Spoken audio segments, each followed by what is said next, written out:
The 2020 Sugar Bowl is the sweetest bowl matchup this side of the college football championship.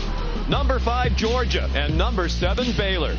A win tonight would place the name of Jake Fromm alongside the likes of Herschel Walker as Bulldog Sugar Bowl heroes. A victory for Matt Rule and quarterback Charlie Brewer would be Baylor's first Sugar Bowl win since the Bears' only appearance in 1957, and would cap one of the biggest turnarounds in college football history. The Bears and the Dogs under a crescent moon here in the Crescent City.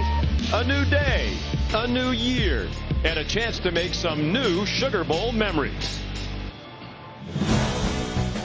You are watching the All-State Sugar Bowl from the Mercedes-Benz Superdome in New Orleans, Louisiana. A couple of 11-2 teams, Georgia and Baylor. The Bulldogs, the runners-up in the SEC. Baylor lost a heartbreaker for the Big 12 title in that championship game against Oklahoma. Hi, everybody. Welcome to New Orleans. Sean McDonough along with Todd Blackledge will be joined shortly by Holly Rowe. Delighted to have you with us, and Happy New Year, everyone. Wasn't necessarily Happy New Year a year ago for Georgia here.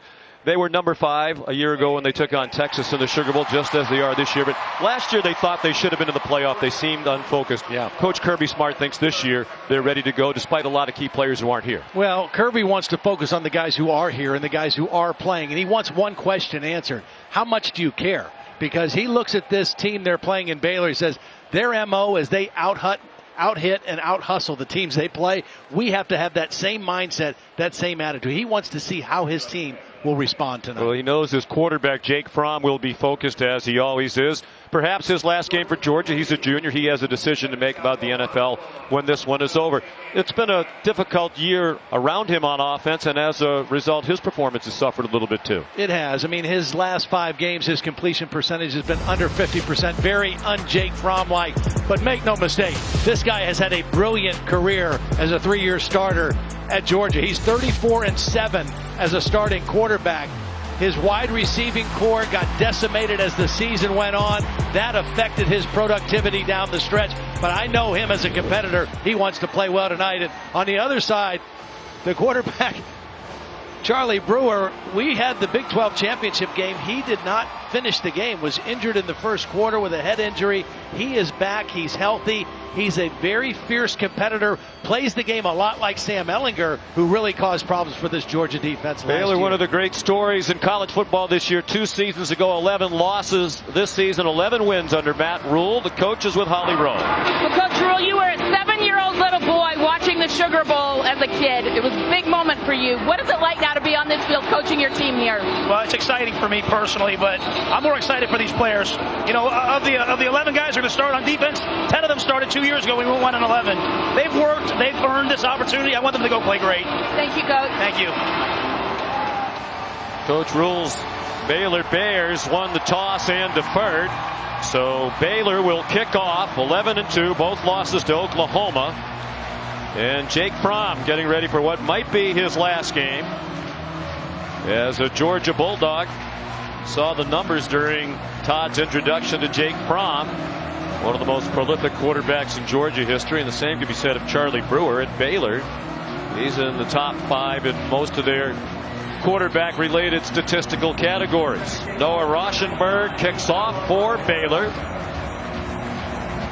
Demetrius Robertson deepest for Georgia. 5th meeting all time between these two. The previous 4 all played in Athens a long time ago, all of won by Georgia. None of that means much right now. And it is a touchback to get this one started. So here come the Georgia Bulldogs, led by Fromm, the Georgia native from Warner Robins. Todd mentioned 42 starts, all of them in a row. That's the longest consecutive start streak among active quarterbacks at the top level of college football.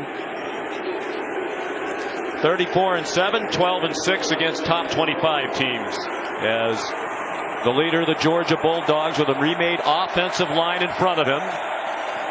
And questions about whether or not their top running back, DeAndre Swift, will play. He comes out throwing to George Pickens, the freshman, their leading receiver, and a gain of 7. Here are the Chick-fil-A impact players.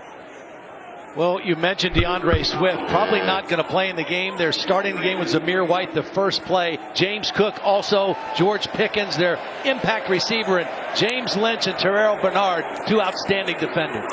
Lynch, the defensive player of the year in the Big 12. That Baylor defense stops Zamir White.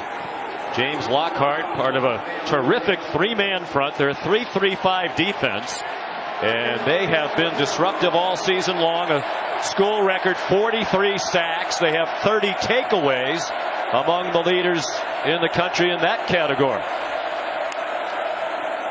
On 3rd and 3 from the pass, and on target for a first down. Pickens got just enough before he got upended by Jordan Williams. And on the first drop back, 3rd down play, those two new starting offensive tackles hold their own very well. Going to see a lot of quick throws from Jake Fromm. They're not going to let him keep the ball in his hands very long. Zamir White again. Strong run.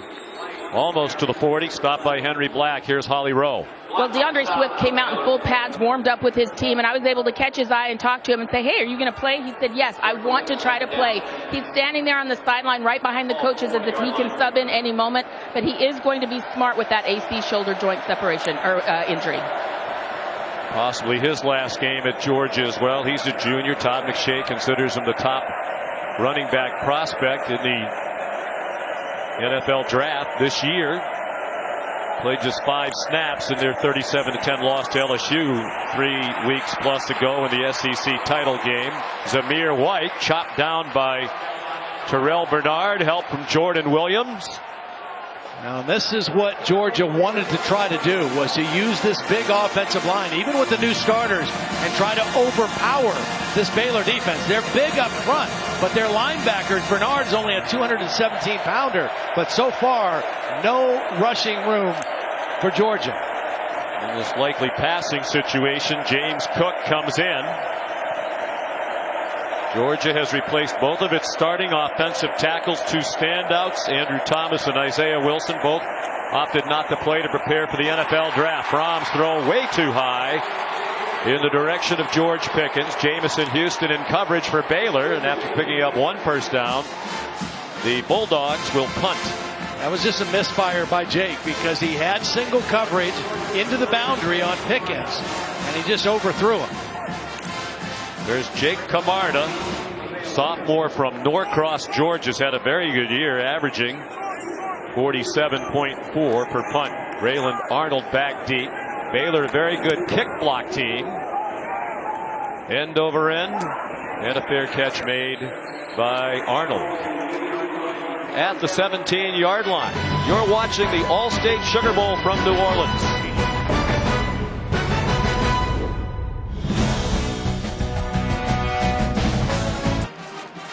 Aerial coverage provided by Goodyear, recognizing those who strive to rise above the rest. Goodyear, more driven. Baylor on offense for the first time, led by the junior from Austin, Texas. Charlie Brewer, we mentioned, he's climbed the ranks in many offensive categories. Baylor top 4 in total offense, passing yards, and passing touchdowns. Facing Robert Crippen III in a lot of those categories. The Heisman Trophy winner. Tough run right out of the gate for John Lovett. They rotate in 3 running backs. Lewis Seen, a freshman safety, made the tackle. Nice block by Rob Solon, the tight end. Who plays also on the defensive line some. They ran to that power side into the boundary. This is a Georgia defense coming in, only giving up an average of 2.7 yards per rush. One of the best run defenses in college football. That number is second best in the country. Only Penn State giving up fewer yards per rush. John Lovett has the first down. Well, we mentioned the depletions to the Georgia roster for a variety of reasons. Injuries, preparation for the NFL, suspensions, some of them undisclosed reasons. The coaches think it's a bigger deal on offense than defense. But playing without Tyler Clark and J.R. Reed, those are 2 all-conference players. Yeah, those are 2 outstanding players. And in the case of J.R. Reed, a great communicator on the back end of the defense. Who had started 42 straight games.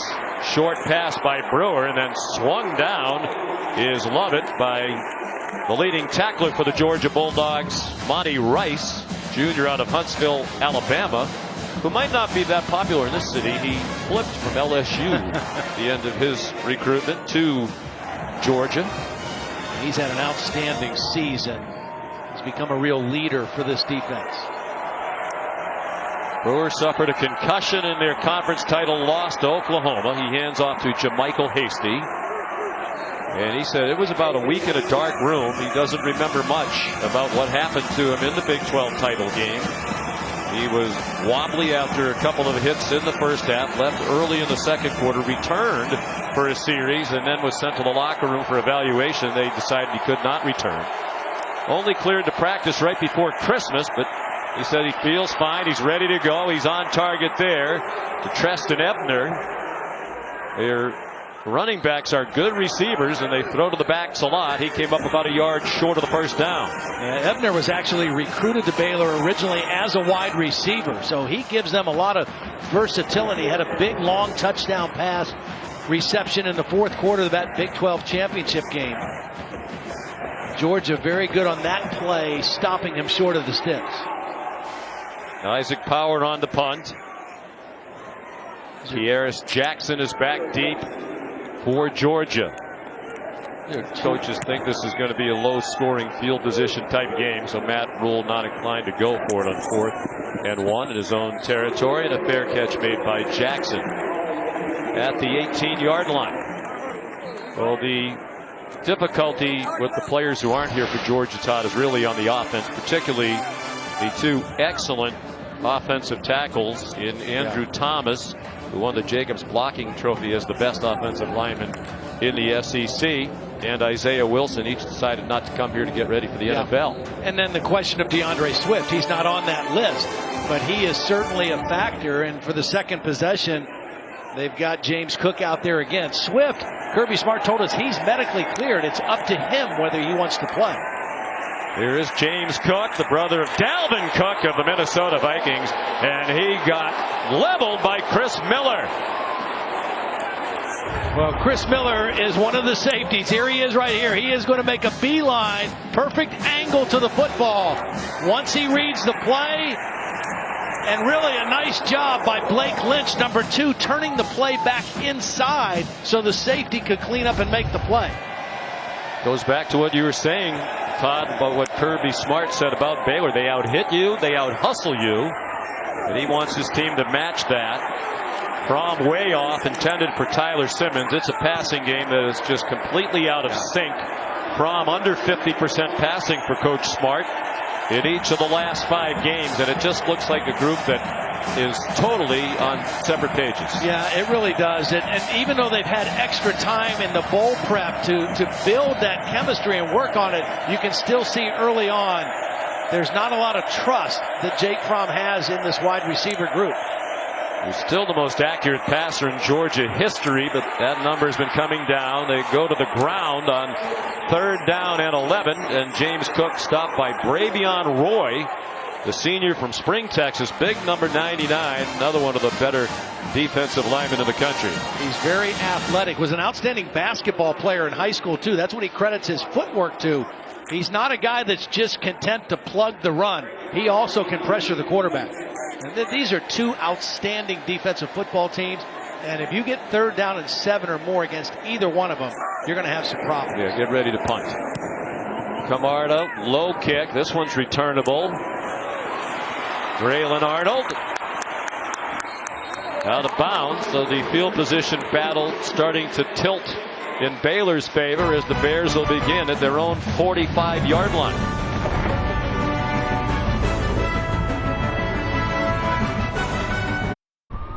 The Allstate Sugar Bowl, brought to you by Allstate, reminding you that football season is mayhem. The Nachos Party Pack from Taco Bell. The all-new Ford Explorer, built Ford proud. And AT&T. Sugar Bowl 86th edition. Bowl game with an exciting, proud history, colorful, as you might expect in the city of New Orleans. Charlie Brewer happy he can play in it after suffering the head injury in the Big 12 championship loss Back on December 7th, hit hard by Kenneth Murray. It's his head that hit the turf hard.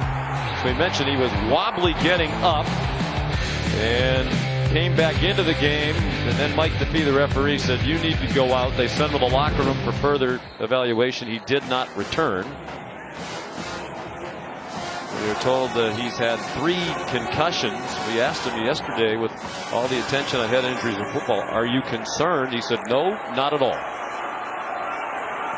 John Lovett, nice cut across midfield for 6-yard gain, dragged down by Tay Crowder, the senior playing in his final game. Had a terrific career for Georgia, one of the 12 semifinalists for the Butkus Award as best linebacker in the country. This guy right here, Denzel Mims, is a guy they've got to get going early in the football game. He was shut out in the Big 12 championship game, and he is their marquee guy. On target, Brewer was a little bit behind R.J. Sneed, but he reached back to make the catch for a first down to the Georgia 41. A really nice job by Sneed in the slot, little quick slant. Did a nice job of catching that with his hands and getting the first down. Brewer is an accurate thrower, 64% for his career, only RG3 better in Baylor history. And he's on target there, but it's broken up. Trying to get it to their leading receiver, Denzel Mims, and DJ Daniel knocked it away. There is a flag down, as you see, right by the pylon. Pass interference. Defense, number 14. 15-yard penalty from the previous line of scrimmage. Automatic. First down. I think what they're going to get DJ for is grabbing the arm of Denzel Mims at the end of this. Right there, he's got a hold of the arm, which alters his course and his ability to go for the football, and that's the call. And Mims is a guy that they have to get involved, and that was a good plan to throw the ball down the field to him early in this football game.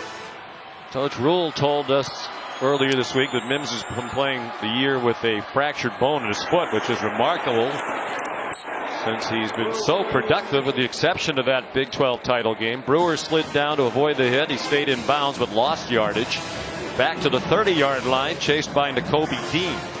And that kind of play is what really hurt them against Oklahoma in the Big 12 championship game. Their ineffectiveness on first down plays really put this offense behind the number, and they had 21 first down plays against Oklahoma. 14 of them were for 0 or negative yardage, and they can't afford to do that against a team as good as Georgia on defense. Over the middle, off the hands of Ebner, and intercepted by Richard LeCount. He's dragged down at the 26.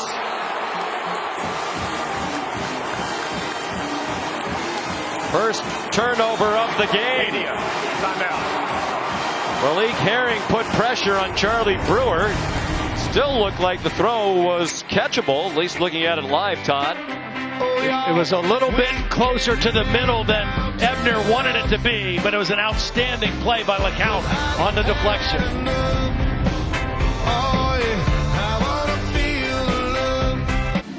Back here at the Sugar Bowl, first turnover of the game. Ebner is going to run a little route here. Now he's open, but this pressure by Malik Herring is going to cause Charlie Brewer to throw this ball a little bit further towards the middle of the field than he wants. If he throws it right now, he has a completion. And what happened was Ebner took his eyes off the football and put his eyes on Tay Crowder. Didn't want to get hit there. It could have been caught, but it could have been a better throw as well. You know, the defense is all around him, but you try to catch that ball with 2 hands. Just the 7th interception of the year for Georgia. And on first down, Zamir White up the middle. Tackled by Jordan Williams. Little tempo for Georgia. They have not been a tempo team this year. Coley told us they might use more tempo. High snap, and Fromm forced to go down on it back at the 12-yard line. So a huge mistake. The center, Trey Hill, is not one of the new offensive linemen. That shouldn't be an issue. But that's when you have a guy like Bravion Roy playing right over your nose, who's so active and powerful, it gets your attention. It takes your focus off first things first, which is snap the football. One of the concerns without Swift in the backfield is also pass protection. These younger backs not as adept as the veteran DeAndre Swift. And not only DeAndre Swift, they don't have Brian Herrien, who's the other veteran back. They run a draw on 3rd and long. James Cook tripped up at the 22. Bravion Roy again. Well, if Swift doesn't play, by our count, that'll be 12 Georgia Bulldogs who started at least 2 games this season who aren't going to play in this game tonight. That's a lot. Coach Smart and the players also were way more focused than a year ago. But Kirby still had to answer a lot of questions this week about depletions to the roster. There's Jake Camarda to punt again. Getting closer and closer to him. This one is much higher after a couple of low punts, and a fair catch made by Grayland Arnold at the 31. Good kick by Camarda, 47 yards. Media, timeout. Want to stay up to date? Hey Siri, show me college football scores.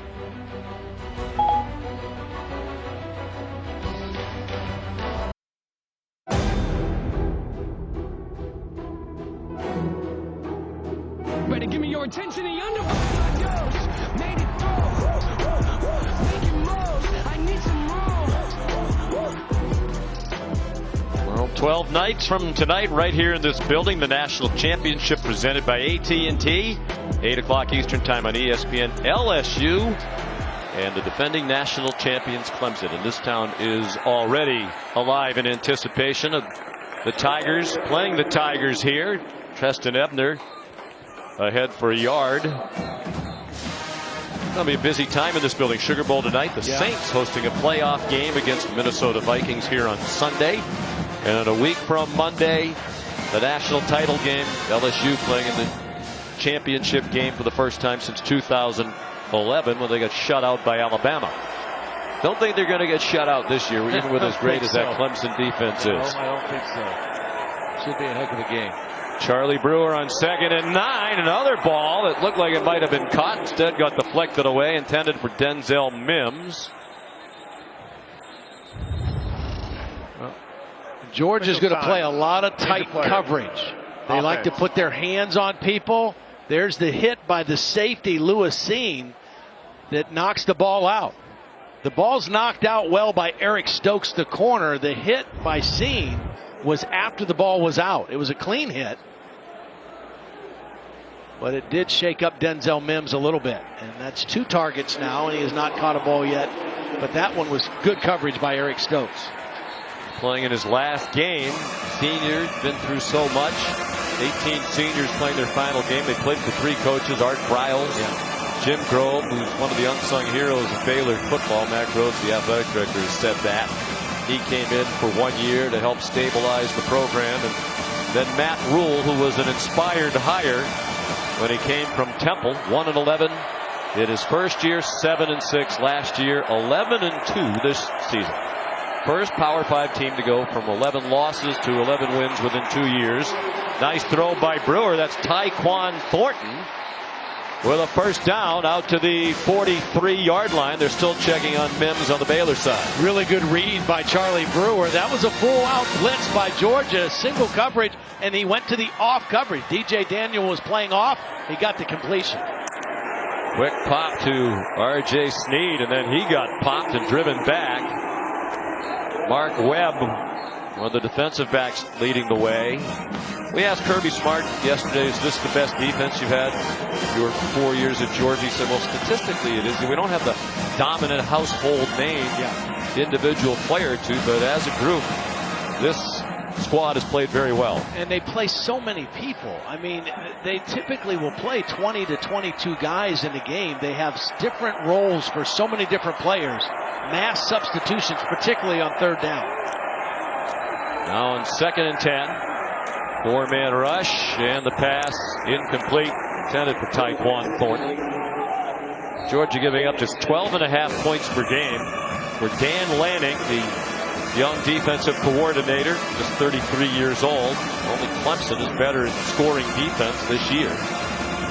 Kind of interesting, both of the defensive coordinators in our game, Dan Lanning and Phil Snow of Baylor, both Royals Award finalists. Of course, the award was won by Joe Brady, the offensive coordinator at LSU, or co-offensive coordinator. As for the top assistant coach in the country, there were 5 finalists. Denzel Mims back on the field for Baylor. Brewer avoided the rush, now runs out of bounds, flagged down back behind the line of scrimmage near the center of the field. Devontae Wyatt put pressure on. He's one of those who'll get more playing time up front tonight in the absence of Tyler Clark. Jerry McGinn is the referee. It's a Big Ten officiating crew. And Nakobe Dean was coming on a blitz from his linebacker position. I think the center, Sam Tecklenburg, is the guy that got caught with the hold. We showed you Dan Lanning and obviously Kirby Smart, whose background is on defense, very actively involved in the calling of the defenses. He was a terrific defensive player. Number 52. Penalties decline. 4th down. It was on Tecklenburg, second team all-conference center. And Georgia, when they get you to 3rd down, particularly 3rd and 7 or more, they just have so many creative ways to pressure the quarterback. They substitute a lot of different guys. It's very hard to get a read on some of their exotic pressures. Tyler Simmons back for this punt from Isaac Power, redshirt freshman punter from Castle Rock, Colorado. And it's a touchback. This season, for every field goal and extra point made by participating universities, Allstate will make a contribution to the university's General Scholarship Fund. Thank you again to Allstate.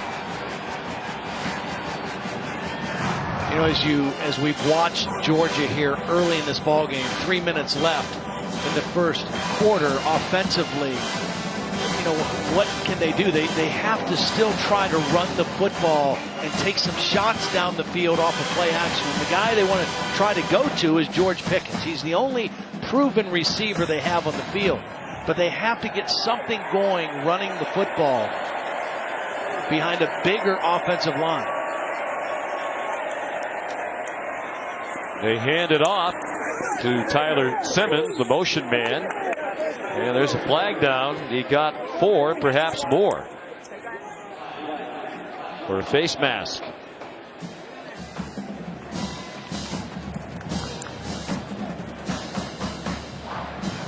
Personal foul. Face mask. Defense. Number 8. 15-yard penalty. Added on to the end of the run. Automatic. 1st down. Well, guys, you see DeAndre Swift has entered the game for Georgia. There's a reason. James Cook, the running back who's seen a lot of action here in this first quarter, is in the injury tent. I saw them take off his shoulder pads. He is being attended to right now. So DeAndre Swift, by need, has entered this ball game for the Georgia Bulldogs. Wow. You wonder what they'll do with him, Holly. Will they let him run inside? Will they use him in the pass game? We'll find out. He flips it back to Fromm, a flea flicker. They have a couple of men running deep, and it's George Pickens. A big play. Jamison Houston tackled him inside the 15-yard line.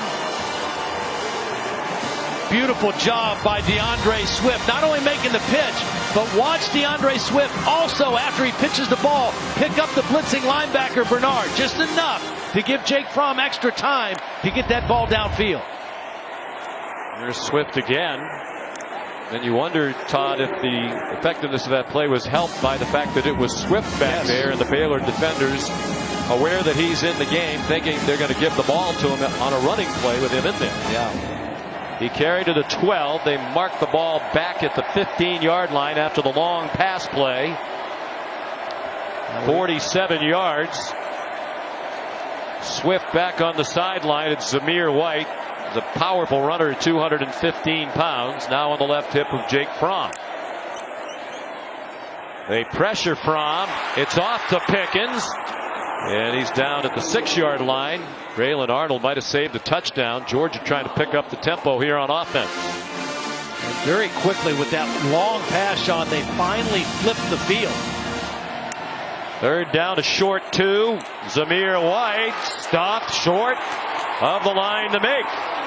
James Lockhart, 3rd member of that terrific front 3, along with Bravion Roy and James Lynch. Well, beautiful job as a little twist on the inside. Lockhart lines up as the end, but watch him loop inside, and this little twist game gets him right into the backfield for the stop. They're a very active front, and their linebackers, even though they're not very big, they're very quick and very active. Rodrigo Blankenship Georgia's all-time leading scorer. Won the Lou Groza Award as the best place kicker in the country this year. Mind you, Baylor's a very good kick blocking team. They blocked 5 this year, but that one through the middle with no problem. The 24-yard field goal. And Georgia on the board first, unlike last year when they were sloppy early and trailed Texas 17-0. Wildcard weekend starts with our game on ESPN and ABC. It's Saturday at 4:30 Eastern Time. Josh Allen and the Buffalo Bills take on Deshaun Watson in Houston, Texas from NRG Stadium. Our coverage starts with postseason NFL countdown at 3 Eastern. Both are live on the ESPN app. Pre-game and the game. You can watch anywhere. Bills looking for their first playoff win since 1995. Josh Allen still a little bit scattershot offensively, but seems to be improving, and obviously Deshaun Watson can take over a game. Unbelievable. Deshaun Watson, you know, amazingly, a lot of people question whether he would be able to make the transition from college football, great career at Clemson, to the NFL, and he's been brilliant. Michael Hasty back for the kickoff from Rodrigo Blankenship. Josh Fleek's also back there. We talk about possible distractions with so many Georgia players not here. Baylor's had to deal with some of it too. Yes. Their team is really here intact and fired up and ready to go, but Matt Rule has been mentioned regularly. That's Phil Snow, the defensive coordinator, getting after the defense. Matt Rule's name has come up in several NFL coaching vacancies. He has a little bit of NFL experience, a year with the New York Giants. He's from New York City. He has said all week that he expects that he'll be back at Baylor, but he told his team, addressed it head on, I would certainly be foolish not to talk to NFL teams. But the word he kept using is situation. Not every situation in the NFL is great. He controls a lot of his situation at Baylor. Absolutely. You know, and he is very right in saying if the situation isn't right, it's tough to win, whether you're talking about college football or pro football. It doesn't mean you have to be a control freak, but you have to have the right pieces in place, the right people around you that are your guys that you trust to make things work effectively. You can understand why he'd be a candidate with the job that he's done. Charlie Brewer, deep ball, single coverage, but not on the same page at all with Chris Platt, who was running with Mark Webb in coverage. Mark Webb was in perfect position coverage-wise. The ball was underthrown, didn't even have a chance for Chris Platt, but that would have had to have been a perfect throw because Mark Webb, who's a converted wide receiver, kind of plays the nickel or star position, was in great shape. Brewer in trouble. Finally gets rid of it, just throws it away. They've given up 35 sacks, Baylor. And when I talked to a couple of the coaches today, they said one of the problems is Brewer frequently hangs on to the ball too long. Yeah, and that can happen. I mean, and sometimes he moves. He's a guy who likes to do things with his legs, and sometimes they don't know where he is. If he's moving in the pocket, sometimes those offensive linemen aren't sure where their quarterback is. And so, yeah, sacks aren't always just a lineman getting beat by a defensive player. Got to be careful here, though. 3rd and 10 against this Georgia defense. Smart with the ball. 4-man rush, and they get pressure on off the offense's left end. Denzel Mims made the catch. DJ Daniel made the tackle. Azeez Ojulari putting the pressure on. Very much like when Kirby Smart was with Nick Saban at Alabama and the way they played defense. They contest every play. I mean, they don't want you to gain 1 ounce or 1 inch more than you catch the football. That's a couple times now where Baylor's completed a pass on 3rd down, but it's been short of the first down marker. Isaac Power, good kick. Tyler Simmons, fair catch. That gets us to the end of the first quarter. Georgia leading 3-0. The Bulldogs will have the ball from their own 15-yard line. When we come back to the All-State Sugar Bowl. Happy New Year from New Orleans.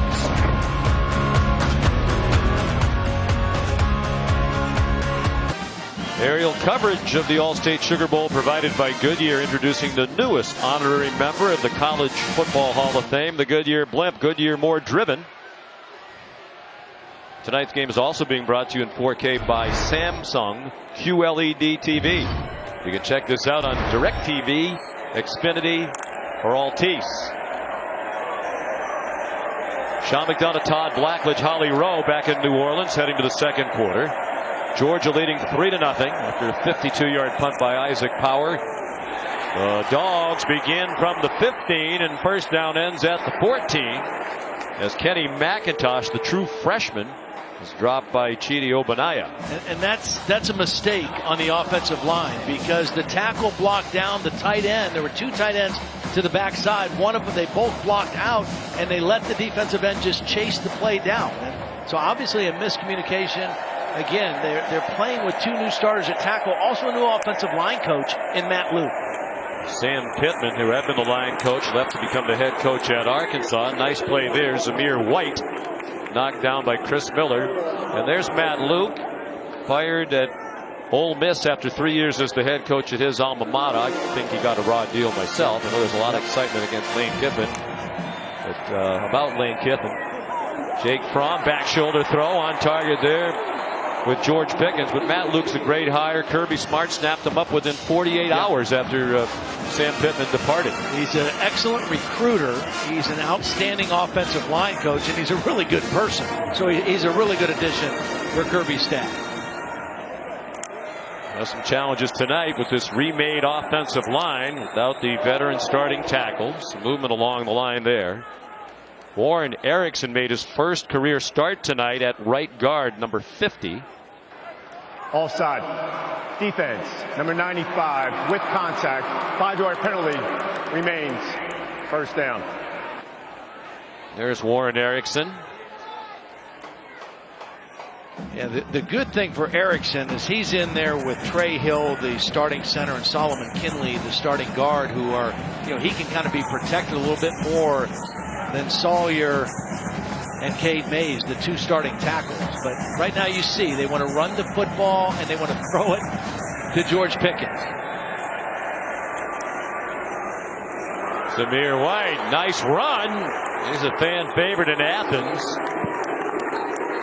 And across midfield with a first down to the Baylor 44 after Jordan Williams missed a tackle. Two tight end formation, kind of trying to pound and ground here, and a missed tackle right there at the point of attack. Jake Fromm over the middle and almost intercepted by Jordan Williams. One play after whiffing on the tackle near the line of scrimmage.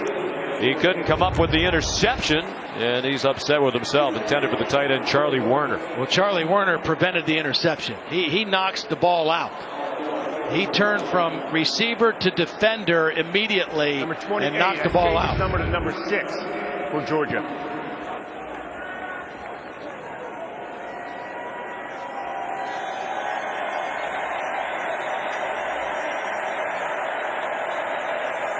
In this Baylor defensive line, these three, they stand up so much, so different.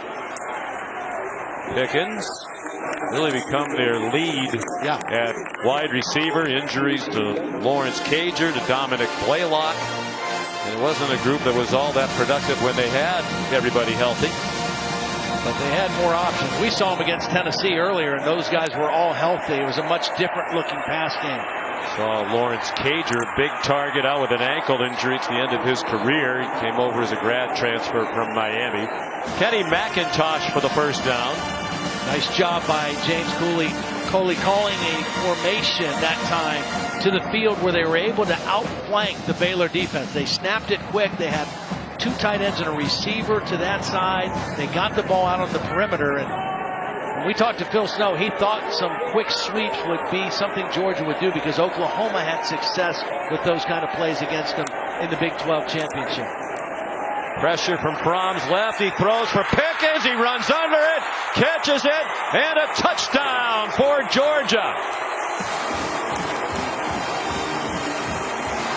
I mean, you know they're going to throw it to him. He's the only guy that they feel confident making contested catches. He's going against Jamison Houston, and a perfect drop in the bucket by Jake Fromm. Right over the outside shoulder. You can't throw it in a better spot. And even though Baylor knows the ball is going to Pickens in the air, he's already got 7 catches for 118 yards and now a touchdown. His 8th touchdown catch of the year to lead the Georgia Bulldogs. He only played a half of their SEC title game against LSU. Had to sit out the first half after he was ejected for fighting in their last regular season game against Georgia Tech. Rodrigo Blankenship the extra point. And Georgia now up 10-0 with 12.5 to go till halftime.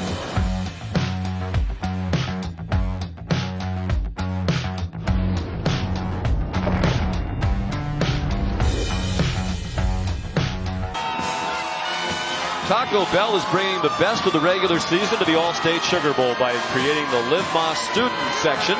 Today they're picking up the tab for students from each school so that these passionate fans can cheer on their teams. It's the Georgia fans making noise now. Jake Fromm has completed 7 passes. They've all been caught by George Pickens. 7 catches, matches his season and career high. He's a freshman. He had 7 in their loss to South Carolina, and the 118 yards receiving already a career high. He had the 46-yard catch on the flea flicker that set up their field goal that started the scoring tonight. So 10-0 Georgia. Scored more than 27 points in only one of their last 8 games. That's low by today's college football standards with the high-flying offenses. College football playoff national championship weekend in New Orleans is going to be the place to be whether your team is in the game or not. Learn about all the events and festivities for CFP's championship campus at www.collegefootballplayoff.com. Don't miss out on the biggest weekend in college football. We're excited about it. We'll be back here with Holly and our friend and colleague Ian Fitzsimmons to call the game on ESPN Radio when LSU takes on Clemson here a week from Monday night. Flag down and they stop it. False start. Offense, number 61. 5-yard penalty. First down. Khalil Keith, the left guard. Well, it's too bad that Baylor couldn't snap the ball quickly because Georgia was late running their 11th player on the field. And by the time he got there, there was the false start by Khalil Keith. If they would have snapped it early, they'd have gone 11 on 10. As you said, they play a lot of men on defense. Might not be quite as many tonight because some of their key players are absent. But it's a lot to keep track of. Tristan Ebner fights to the 30 before he's stopped by Monty Rice and Tay Crowder. We asked Dan Lanning, how do you keep track of all these substitution packages, who's going in and out? He said, we just have to practice it over and over again until it becomes a habit. Well, and if you watch them, like on this second down play, they've already got their third down groups like close to Dan Lanning right now so they can sub quick. Bring some pressure, and Brewer. See, here they come. That's, what's that, 5 guys they're subbing on third down. And obviously, distance dictates what group they want in, but they do. They practice it every day. They rep it. They script it that way in practice, so they're used to being ready to sub quickly. Dan said we've only had too many men on the field twice this season, which is impressive. Of course, when you're a coach, it drives you crazy to have even 2, but given as much as they substitute. Brewer on third down hits his target off the head, it appeared, R.J. Sneed. There's a flag down.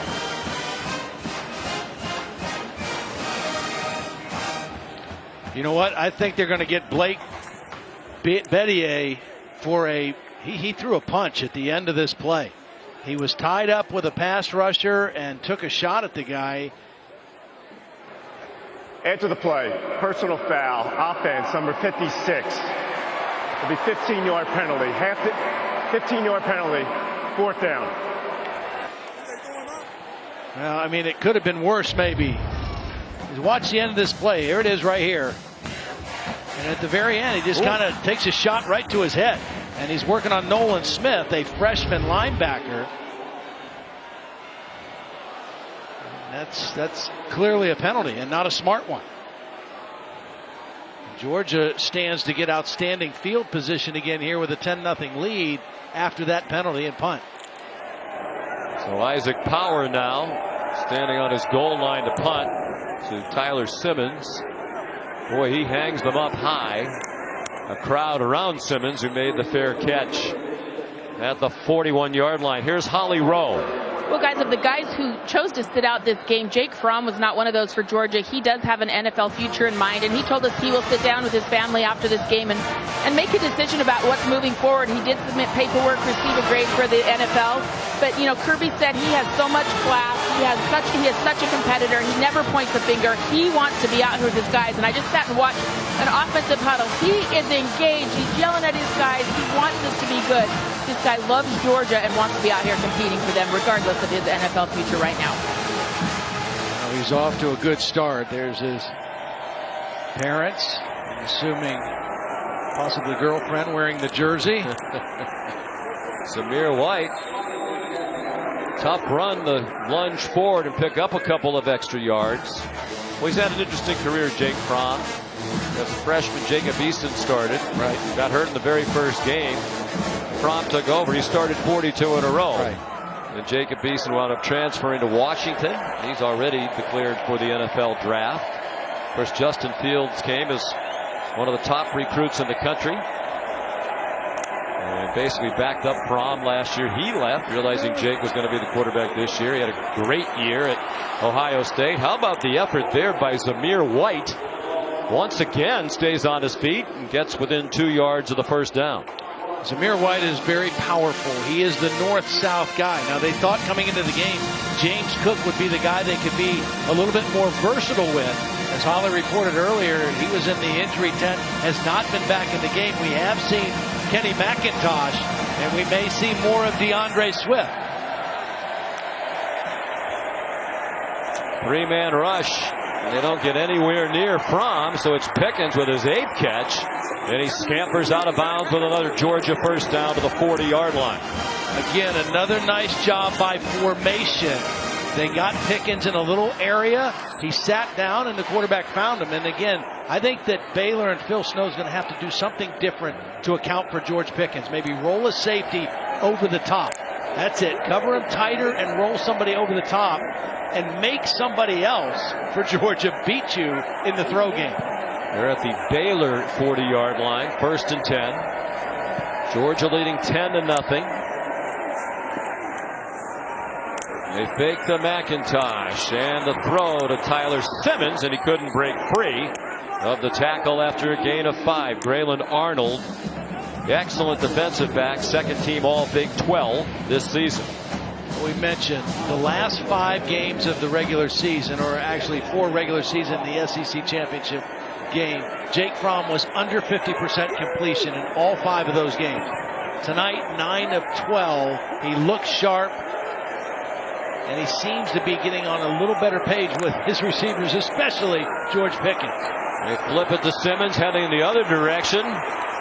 Nice play call and well executed, and Simmons finally taken out of bounds just shy of the 20-yard line.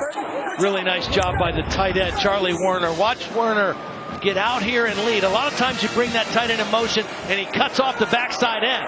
This time he passes up the backside end and gets out on the safety.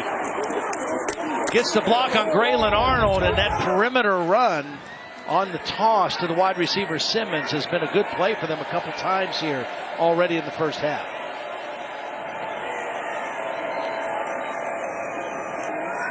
Another play action pass from Baylor. Fans want a holding call. Fromm throws it away.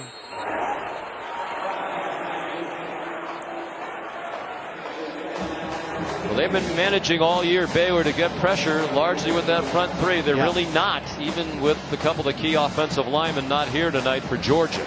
Yeah, so far the pass protection has held up well. And, you know, even when we talked to Kirby Smart, he said, you know, they've been great pass protecting. He felt like they underachieved this year in terms of their ability to run block, because most people thought they would be the most dominant offensive line, not just in the SEC, but in college football, and they weren't able to establish the run. Kirby said that was his biggest disappointment. Pickens again having a monster first half, but it's pretty easy to explain when you watch Georgia play. They don't have playmakers and wide receivers, so the other teams are saying, okay, we're going to single cover these guys. We're going to load up the box. We're not going to let DeAndre Swift beat us. And they haven't been able to take advantage of those loaded boxes in the passing game. Well, here's Pickens with tight coverage. No help. Fromm surrounded, gets it off for Charlie Werner. He was covered by Henry Black, a Louisiana native, back in his home state, fifth-year senior out of Shreveport, who's been through the bad times and the good for the Baylor Bears. I'm not really sure why Jake didn't take a shot at George Pickens on this play, because I think he had him for a touchdown. They're going to settle for the field goal, but I think he had a shot on the post, the skinny post, if he goes ahead and gives him a chance at the ball. There's Blankenship, who's connected from 24. This is from 31. Coming the end of his career. He has a lot of relatives in attendance tonight. Whistles before the snap. I think Kirby wanted to call timeout. I wonder if he's contemplating whether he wants to go for this or not. Timeout, Georgia. Their first of the half. It'll be a full charge. Timeout with media. You're watching the All-State Sugar Bowl.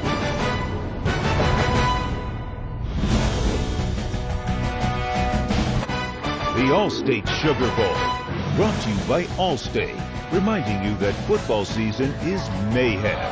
Gatorade, for the athletes who give everything. Nothing beats Gatorade. And the first ever Mazda CX-30. Feel alive. Number of events for these two teams during the week. Monday, visit to the local children's hospitals. Baylor Bears visit Children's Hospital of New Orleans. The Bulldogs visited the Ochsner Medical Center, taking pictures, signing autographs, playing games with the patients. Yeah, that's really the most important yep. activity of bowl week for these teams. They've been blessed with excellent weather here in New Orleans. Went bowling, went to a New Orleans Pelicans game right next door. These teams have had a great time. They're going to stick with the field goal unit. Baylor thinks it has a chance to block a field goal tonight. They don't get close to that one. Blankenship right down the middle again. Mentioned he has grandparents from Louisiana, cousins here as well, and has a number of relatives in attendance here tonight. Well, they're leading 13-0, but I really think that Jake Fromm, if he had this to do over again, he would have taken a shot with Pickens. Here he is. Watch the corner jump outside on his technique.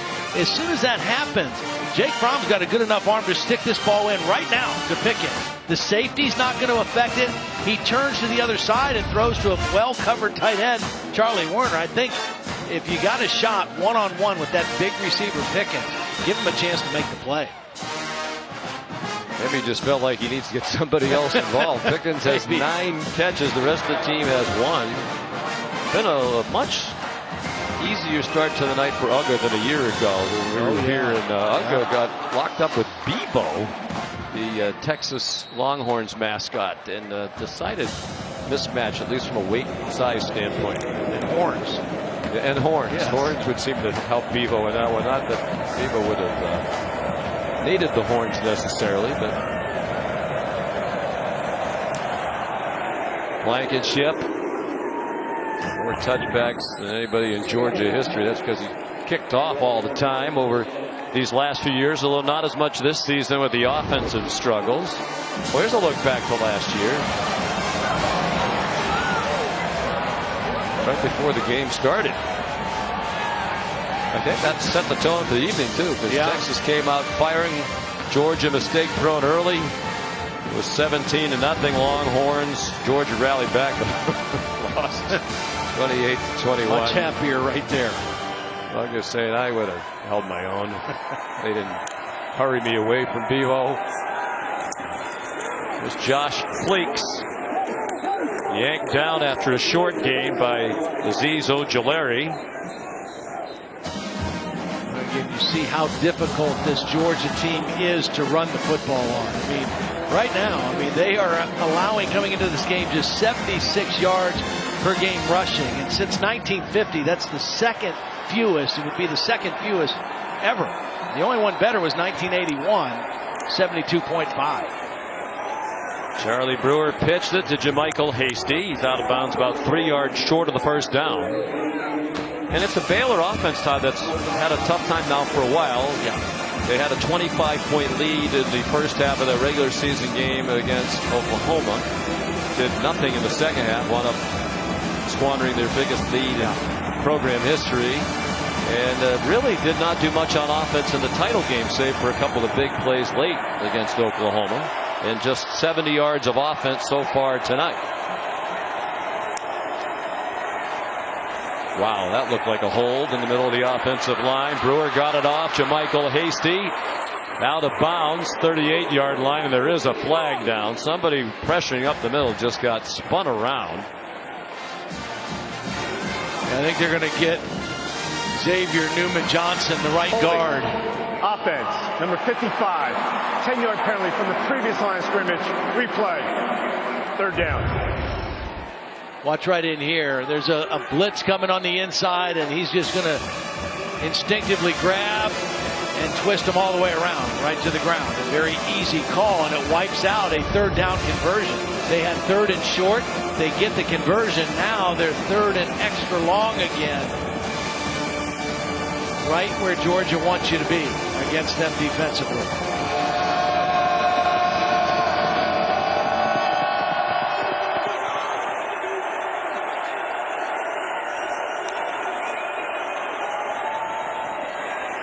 Treston Ebner looks like he might have gotten it after a missed tackle about 5 yards short of the line to make. It was Tyreek Stevenson who didn't get him on the ground, and DJ Daniel finally knocked him out of bounds, but it's a big 1st down for Baylor. And that's a play that would drive Dan Lanning and Kirby Smart crazy. You let him catch it underneath and you make a tackle. There's the miss by Richard LeCount, and then Stevenson right behind him. And now Brewer going deep, and it is incomplete, looking for Tyquan Thornton. And Matt Rule's upset, and should be, because he got away with a grab of the jersey. He was beat on the play, and the defender grabbed the jersey to slow him down. That was DJ Daniel. Watch as he gets beat on the play. He's going to reach out and grab the jersey, actually the undershirt under the jersey, and that impedes the receiver from going to the football. That's got to be called. And that's blatant. We've had 2 of those in as many games that we've done. I mean, the officials completely whiffed on what should have been a pass interference call against LSU in the SEC title game. And I mean, that's right out there for everybody to see. Especially when you see the shirt like pull all the way out from the body. I mean, it's obvious that it's a penalty. Well, you mentioned it during the Big 12 title game. Matt's dad, Dennis Rule, is a minister, and he's on the sideline regularly. Remember, there's right behind Matt. Says, when I start to get a little saltier, my dad gets closer and closer. There he is. Inching his way closer. He said he doesn't always say something, he just lets me see him so I know to clean up my language. Now Brewer gets hit, got it off, knees are down on the catch. They're actually lost about a half yard to the tight end, Christoph Henley from Innsbruck, Austria. Went to high school in Arlington, Texas. That is a huge miss. Yeah. Especially in a game like this where there isn't likely to be a lot of offense. Well, and again, 3rd down and long. You're just not going to have any success against this Georgia defense. First of all, the creative pressures, it's going to cause confusion. You're not going to block them. And then they do so many different things coverage-wise when they get you in those situations. Matt Rule still giving the side judge John Hayes an earful. Isaac Power. Tyler Simmons.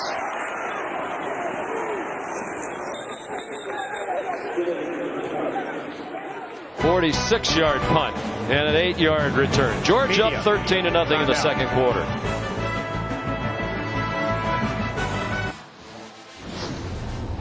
Here's a look at tonight's AT&T best performance. Well, the passing game for Georgia has been George Pickens. The flea flicker was the biggest play. But for the night now, Pickens 9 catches, 136 yards. And this was the touchdown, a beautiful throw by Jake Fromm. And so far, Baylor has not found a way to slow him down. Zamir White ran into Chris Miller and gets stopped after a gain of about 4. Well, it's a big night for Pickens. We mentioned 9 catches, a career high, as is the 136 yards. He's had a touchdown. The only other catch by Tyler Simmons for a 6-yard gain. This is the 11th trip to the Sugar Bowl for Georgia, and Pickens is the first Bulldog receiver to have 100+ yards receiving in a Sugar Bowl game. From on target, George Pickens tried to leap over Grayland Arnold as he approached, and it's another big gainer. And it must be a wonderful sight, Todd, for Jake Fromm to look out there and see open receivers. Beautiful route. He really fooled Chris Miller. Miller was trying to give extra coverage, but that little in fake froze Chris Miller. When he broke out, there was no help. And a beautiful route that time. Patience by Pickens. So much of this season, it's been hard for Georgia to get receivers open. They feel like they have a very good recruiting class of receivers coming in for next year. Zamir White close to another first down.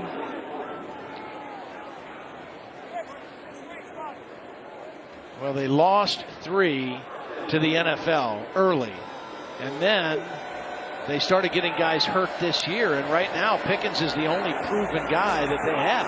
Like James Lynch was offside. DeAndre Swift was back on the field for one of his few snaps of the night on that play. George Pickens couldn't catch it, but it looks like it's Baylor offside. Defense, number 93. 5-yard penalty, remains first down. But Sean, even on that play, George Pickens was open in the middle of the field. It wasn't a good throw, and they got the penalty. But I think Baylor need to get some hands on him and redirect him, reroute him a little bit. And this is the best thing that Phil Snow can see is George Pickens on the sideline getting some water. Phil Snow, as Todd mentioned, like Dan Lanning on the other side, one of the 5 finalists for the Broyles Award, 63-year-old veteran of 42 years in coaching. Matt Landers short of the first down.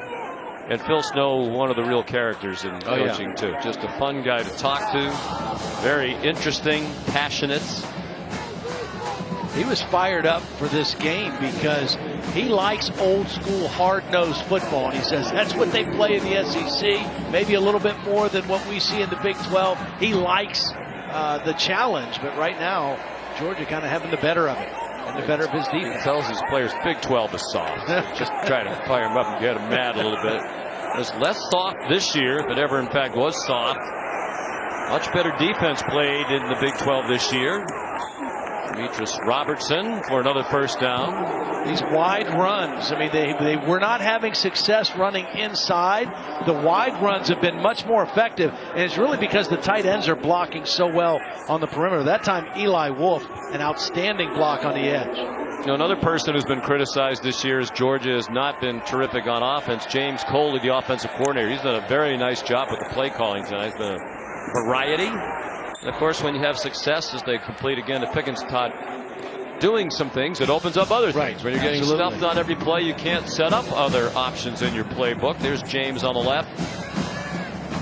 Well, as Kirby said, they had to overachieve with their wide receiver and skill positions this year. They had to do things creatively that they haven't had to do in years past because of the injury situation.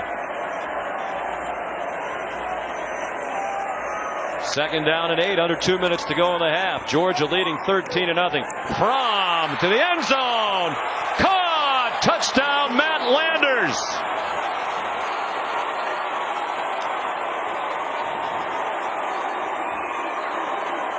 See, this is that same technique by the corner that I talked about with Pickens. Watch the corner jump outside. He runs the post and the ball is right on him before the safety can get over there to help. It's the exact same route that he didn't take the shot to Pickens, and they settle for the field goal. This time he gives Landers a shot, and they come up with a touchdown, we think. Yeah, I wonder if this is going to be looked at in the replay booth. Did he complete the catch? Tom Fiedler is the replay official. The ruling on the field was confirmed. That didn't take long. DeAndre Swift in. They're going for 2 here in the first half. Fromm looked at Swift. Instead, throws an incomplete pass. Batted away by Braylon Arnold. The general direction of the tight end Eli Wolf, the transfer from Tennessee. Georgia in control in the first half of the All-State Sugar Bowl.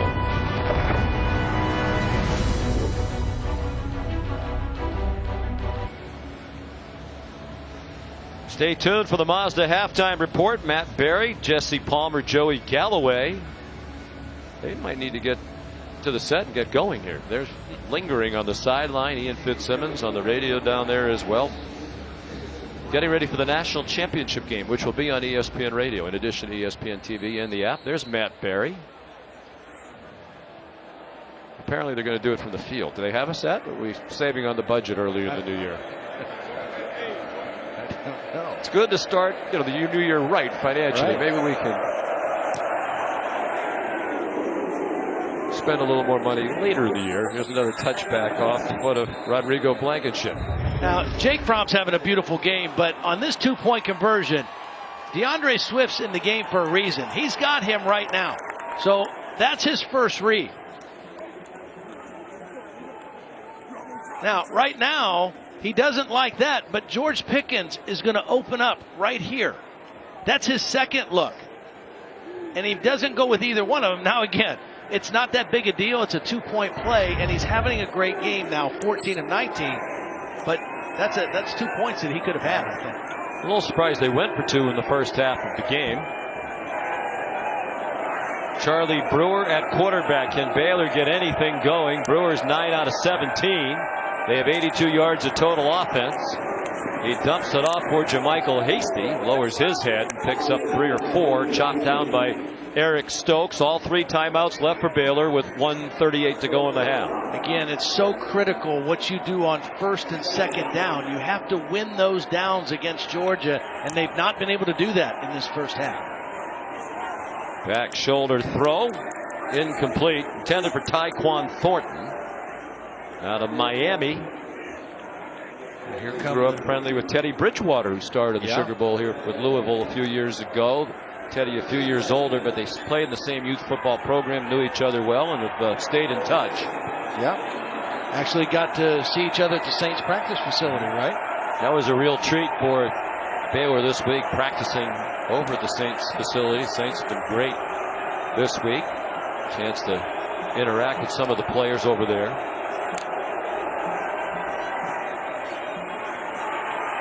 Brewer forced to pump a couple of times, completes it to Thornton, and it's a first down.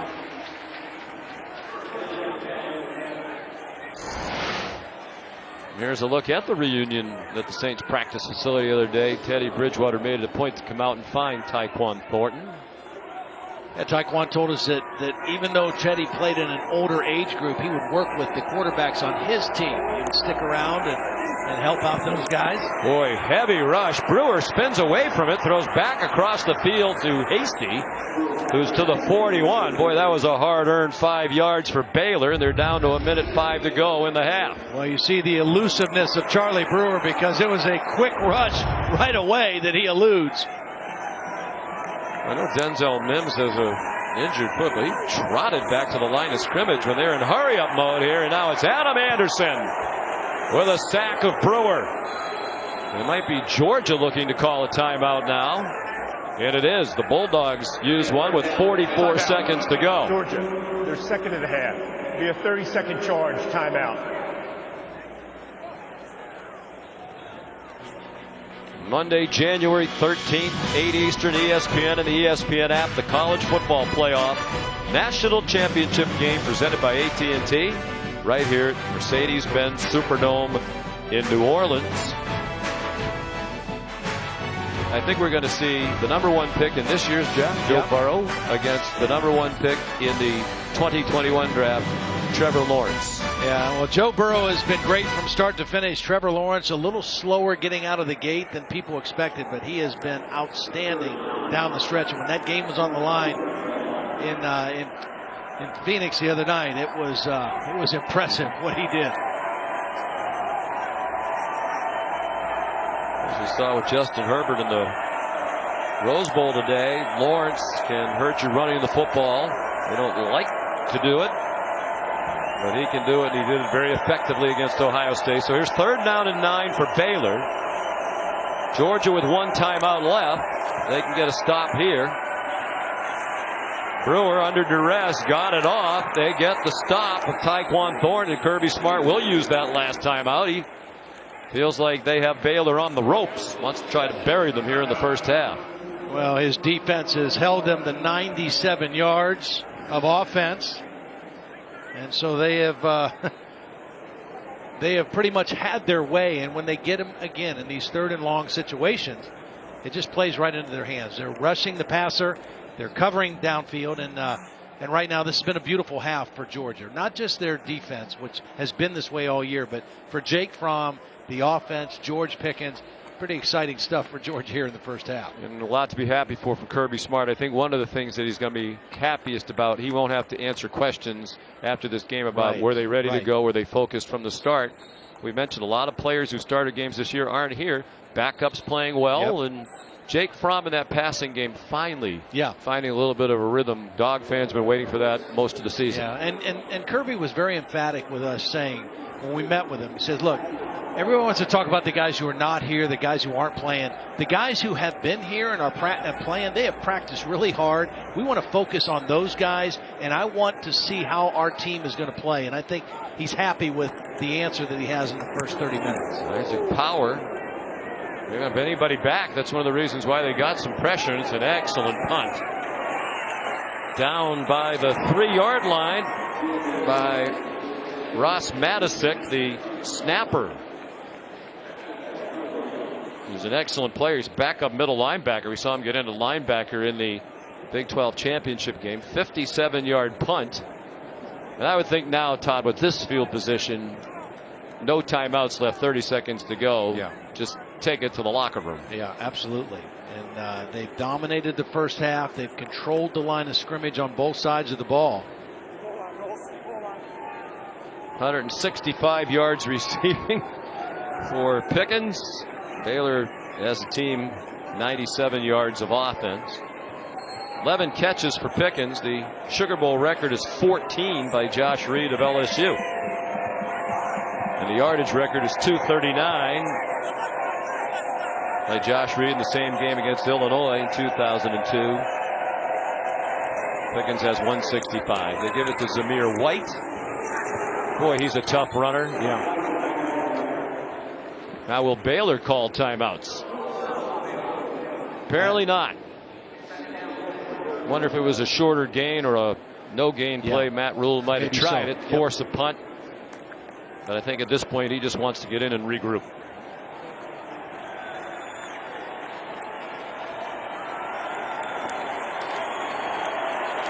Appreciative round of applause from the Georgia fans. The freshman George Pickens, the star of the night. And here's Kirby with Holly. Well, Coach, you wanted your team to out-hit and out-hustle. How do you assess that they started this Sugar Bowl game for you? Well, it's not over, and we all know that. It's a 4-quarter game. This team's been in a lot of tough battles, and right now we're playing hard. We're a little winded. I think they are too.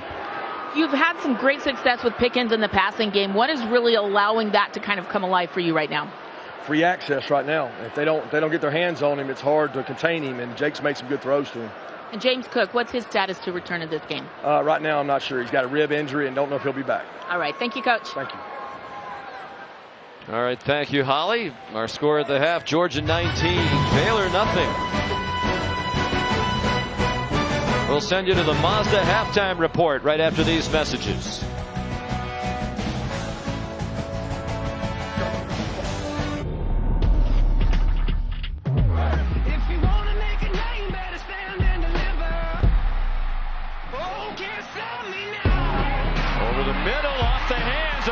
Intercepted by Richard LeCounte. Flips it back to Fromm, a flea flicker. They have a couple of men running deep, and it's George Pickens. Fromm's left, he throws for Pickens. He runs under it, catches it, and a touchdown for Georgia. Fromm to the end zone. Caught! Touchdown, Matt Landers. First touchdown of Landers' career in the big first half for George Pickens. You're watching the All-State Sugar Bowl from the Mercedes-Benz Superdome in New Orleans. Number 5, Georgia, leading Baylor 19-0 as we head to the second half. Welcome back. Happy New Year. Sean McDonough, Todd Blackledge. Todd, how does Baylor get back in this game? They got to do two things. Offensively, they got to find a way to create some explosive plays. They just had 0 in that first half, and I know that's a tall order against this Georgia defense. Then on the other side, they have to have a different plan for George Pickens. He had 11 catches. I mean, he's been a one-man wrecking crew, and they've got to do something different for him in the second half. The Sugar Bowl record for catches in a game is 14, but the Georgia record for catches in any bowl game is 12 by Hines Ward. And Pickens is 1 away from that. Rodrigo Blankenship, another touchback. A moment ago, Holly had a chance to speak with Baylor coach Matt Rhule. Coach, how can you be more aggressive offensively and try to find some openings? Yeah, I think we have to push the ball down the field a little bit more. We've gotten behind them twice, got 1 pass interference, came down here, we just missed this one down here. So, they're a good defense, and we knew it would be a lot of tough sledding, but we've gotten behind them. I think we're going to have to be aggressive, push the ball down the field, and see if we can hit one. All right, George Pickens has been a problem. What can you do a little different there defensively? I just challenge our guys to go play him. We're playing off him, they go in front of him. He's really been their answer, and so we played really good defense early. I said, hey guys, let's just go challenge him. He's a great player. It's an opportunity for us to go play better in the second half. Hopefully we answer the call. I think we will. All right, thanks, Doug. Thank you. Well, they had a chance to get off to a good start there. Denzel Mims was open, and he and Brewer could not connect. Another really slow night for Denzel Mims. No catches in the Big 12 championship. 1 for 8 yards tonight. Got a chance again. And he's open deep, and Brewer's on target, and Mims hangs on inside the 35 of Georgia. Well, that's exactly what Matt Rhule told Holly. We got behind him in the first half. We've got to be more aggressive, see if we can take some shots down the field. And I just mentioned chunk plays. They've got to get some explosive plays. That's the first one in the ball game they've got. 40-yard play. Longest of the night by far for Baylor. As you alluded to, Todd, there's Josh Fleeks. Stopped after a short gain.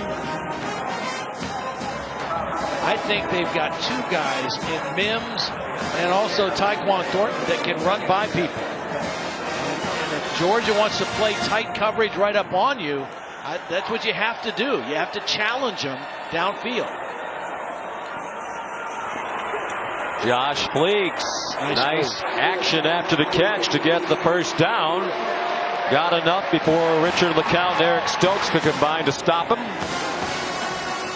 Credit to Jeff Nixon and Glenn Thomas, the co-offensive coordinators. An aggressive plan coming out here to start the third quarter.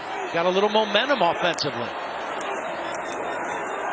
Treston Ebner, nice bounce outside, then he stumbled. He crossed the line of scrimmage. He got 3. You heard Kirby Smart on the way to the locker room with Holly talk about Baylor's history. They've won a lot of close games. They have 5 fourth-quarter comebacks to win this season. That's the most in Power 5. So they know they can do it. And Kirby Smart's well aware of that history as well. Ebner changed direction. Hard to do against the fast defense. They collar him near the line of scrimmage. Lewis Seen, the freshman safety, got the start tonight. Big play right here for Charlie Brewer now, because you've got momentum, you got something going. You need a touchdown on this drive. Certainly you want points because you've been shut out, so you would take a field goal, but you need a touchdown to get yourself right back in this football game. Mims goes wide to the right. It's like the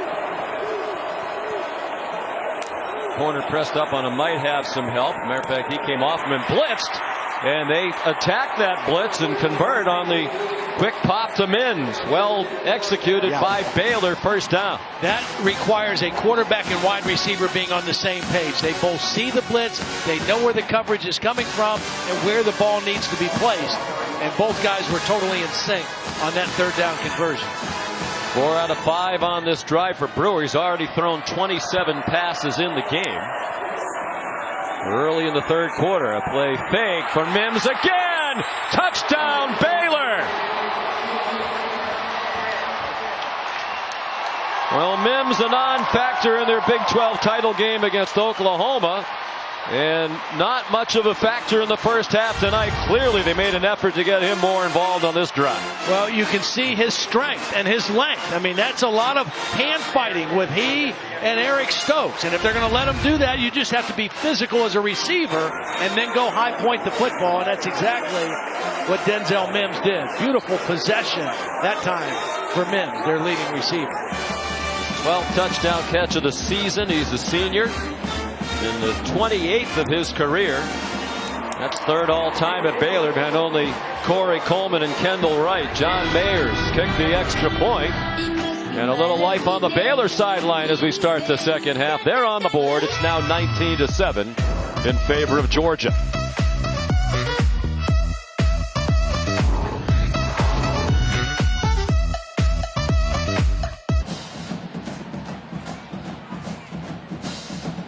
Aerial coverage provided by Goodyear from end zone to end zone. Goodyear more driven. Baylor finally finds the end zone, an 8-play, 75-yard drive. Mims had one catch in the first half for 8 yards. He had 3 on that drive for 60 yards and a touchdown.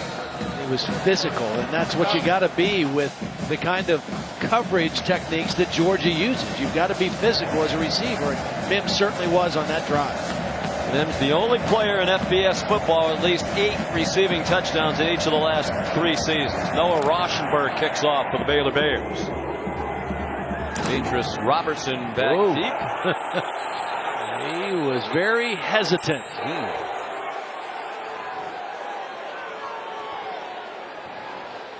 There's a replay from our pylon camera. The ball never broke the plane. It is a touchback. The ball be placed at the 25-yard line. Well, we heard Jerry McGinn, the referee, say it didn't break the plane. Let's bring in Matt Austin, our referee in the booth. What do you think about that, Matt? Yeah, I think Jerry actually misspoke. What he meant to say was the ball did not break the plane coming out. The ball has to be completely out of the end zone for it to be in the field of play. Right. Ball crossed the goal line, stayed in the end zone. That's a good call. It's a touchback. And that's different than going in, right? Correct. Yep. So first possession of the half for Georgia. Jake Fromm on target. Tyler Simmons a 5-yard catch, tackled immediately by Raleigh Tejada. Well, we saw the offensive answer. Now what is the defensive answer going to be for George Pickens in this second half? Right now it's single coverage out wide. Here's Zamir White. They yank him down. He's been a tough runner all night, but couldn't get away from Braylon Arnold, the redshirt junior from Cooks, Texas. And now the Baylor fans, many of them on their feet on the near sideline, engaged for the first time tonight. Again, they like Pickens into the boundary with that big body. 3-man rush. They haven't done much to threaten Fromm tonight. He throws incomplete. So a 3 and out. And Baylor will get the ball back with a little momentum. And this is what they did to George Pickens on this third down. Double coverage. All right, Phil Snow said we're not going to let him just have free reign in our defense. We're going to make Jake Fromm go somewhere else with the football, especially on third down. And Kirby Smart even said in the interview with Ollie, well, why is Pickens so effective? Free release. You know, they have sort of let him have his way getting off the line of scrimmage. He's too good an athlete. Have to disrupt him somehow. Jake Camard on the punt. Braylon Arnold back deep, has some room on the catch from the 26. I like the way that. There's a flag down. He's down at the 43. Tackled by Nakobe Dean. 42-yard punt, 18-yard return. But there is a flag. This could be a big penalty if it goes against Baylor. I'm not sure what the call is going to be. But this is excellent field position after that return. It could be negated if it's a holding penalty or anything on Baylor. During the return, holding, return team, number 25. 10-yard penalty from the end of the run, first down.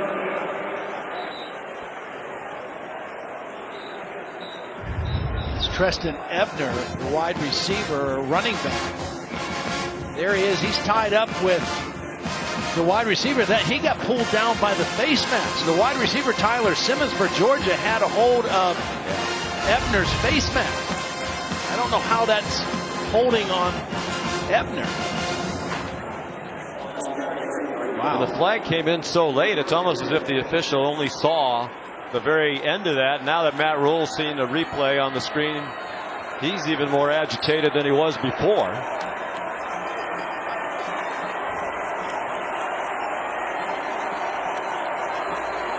From the 33, still good field position. Play fake by Brewer, immediately in trouble, dumps it off. Josh Fleeks in trouble behind the line of scrimmage and whacked to the ground by Nolan Smith, the true freshman from Savannah. We're going to get a penalty, though, a smack to the head by Malik Herring on the quarterback, Charlie Brewer. He got hit in the face, and this is going to get that yardage back from the penalty on the punt return. Just the second Georgia personal penalty. Foul, roughing the passer. Defense, number 10 with a blow to the head. The 15-yard penalty will be added onto will be from the previous spot. Automatic, first down. It's Malik Herring, and Charlie Brewer did a good job just to get rid of the football because it was immediate pressure. He gets rid of the ball, and there you see right at the end, the left hand hits Charlie Brewer right across the head, and that draws the flag. The pressure was from Nolan Smith immediately. See if Baylor can take advantage of the break in the new field position. Out of the pistol now, JaMychal Hasty is the back. Can he get outside? He did. Tay Crowder runs him down. But they're to the Georgia 46. Here's Holly. Denzel Mims, the wide receiver, came alive for Baylor on that last drive, but he was injured on that play. He took a hit in the very beginning of that series. He's been over on the sideline where they've put an additional padding on his left rib cage down around below his waist, and they have padded him out. They actually had to re-sew a big hole in the back of his jersey as well, needle and thread out on the sideline, but now he's back out on the field. It looked like he landed on the football on that first incomplete pass. Brewer sets on target and dropped by JaMychal Hasty, who would have had a first down. Monty Rice, the linebacker there for Georgia. It looks like he just took his eye off the football at the last minute, either thinking about turning upfield, wanting to see where the sideline was. The third down situation now, 4 of 10. Baylor is on third down. Actually, both teams 4 of 10 right now in the ball game.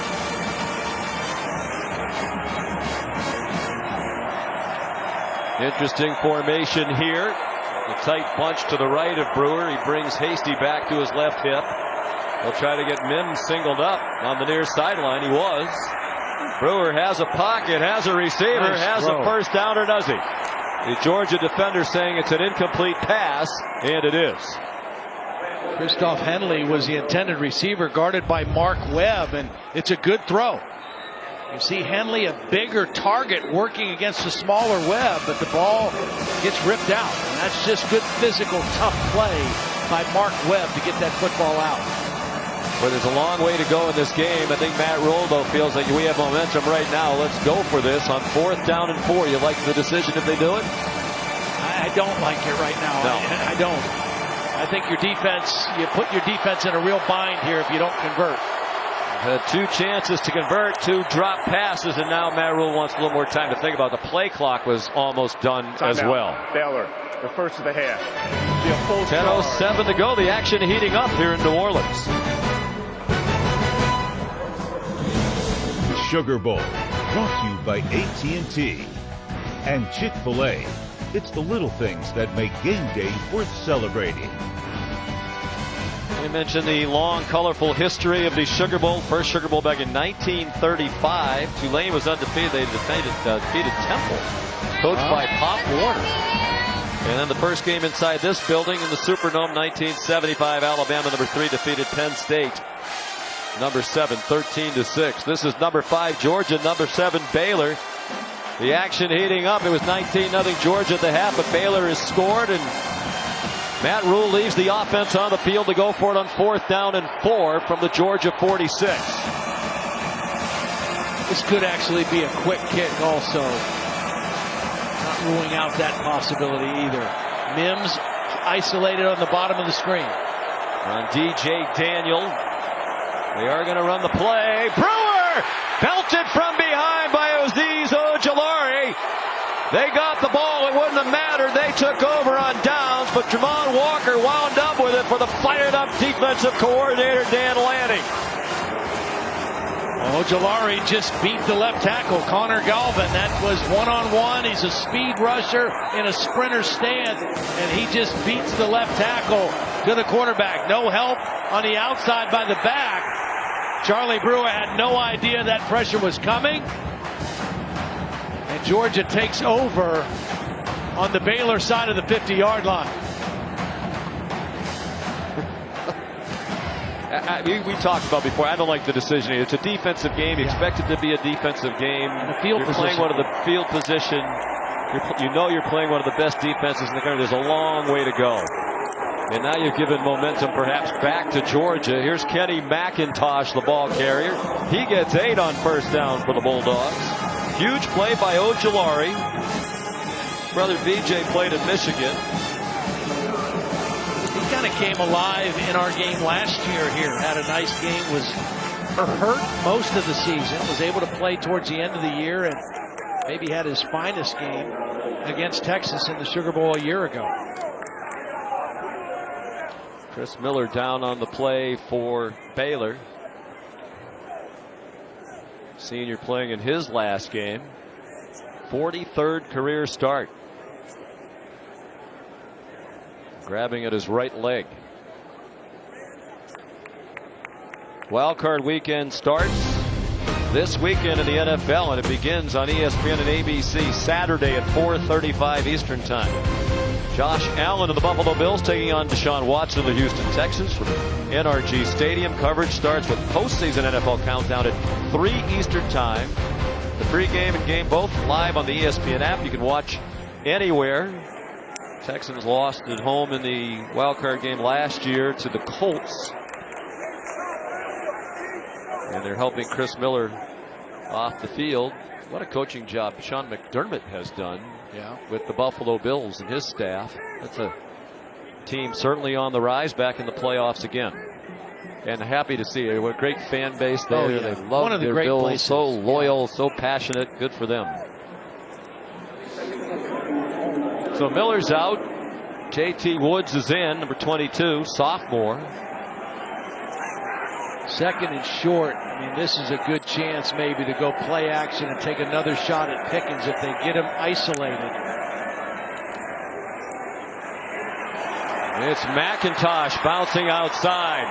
And he's run down by Woods, who just came in for Chris Miller. It's a first down for Georgia inside the 30. Watch Jamari Sawyer, the starting right tackle, one of the new starters, does a nice job. And he's blocking on Lynch, the Big 12 Defensive Player of the Year. Does a nice job of manhandling him. And McIntosh cuts off his block.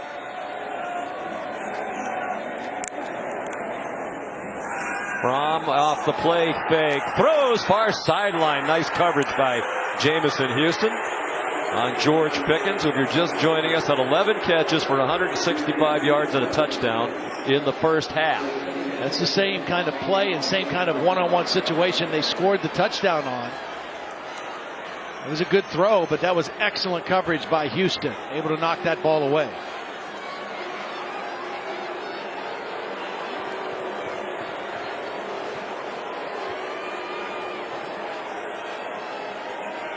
A lot of 2 tight ends for Georgia. They call that 12 personnel. 1 back, 2 tight ends. And a nice play. Kenny McIntosh dumped by Jordan Williams behind the line of scrimmage. So the Baylor defense, after they went for it near midfield, trying to force a field goal attempt by Georgia. Good quick read by Jordan Williams. He slipped inside the block. Charlie Warner, the tight end, was supposed to pick him up, but it was such a quick read by Jordan Williams. He didn't get a piece of him. And a negative yardage play on second down. Big for the Baylor defense. Third down and 13. 8.5 to go, third quarter. Again, Pickens out here, wide to the wide side. From near side, caught, lunging for the line to gain is Simmons. I think he was out as he was lunging at the 19. And it Looks like the field goal unit is coming out. Great look from the camera in the yard marker. And that's a perfect throw, too. I mean, there is grabbing and pushing, and that ball has to be thrown to the outside of the receiver, but not out of bounds. That was a perfect placed ball by Jake Fromm.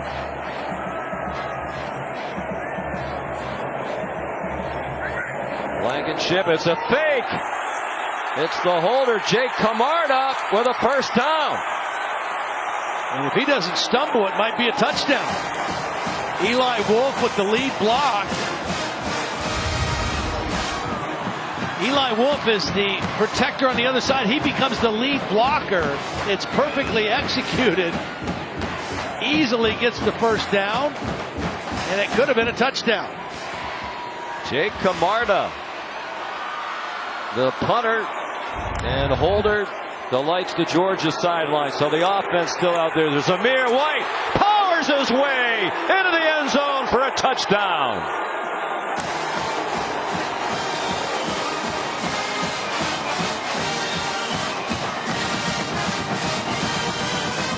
Again, the two tight ends, Werner and Eli Wolf. Watch these two guys here, 17 and 89. Get out on the perimeter and get key blocks. And then the power of Zamir White takes care of the unblocked defender as he runs right through. J.T. Woods, the safety.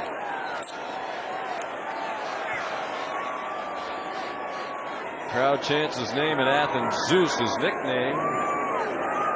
Powerfully built, tough runner. We've seen that several times tonight. He's rushed for 72 yards with very little action in the backfield from DeAndre Swift. Blankenship kicks the extra point. And that decision to go for it near midfield backfires for Baylor. Georgia takes advantage of the short field. Seems to have momentum back. Back up by 19.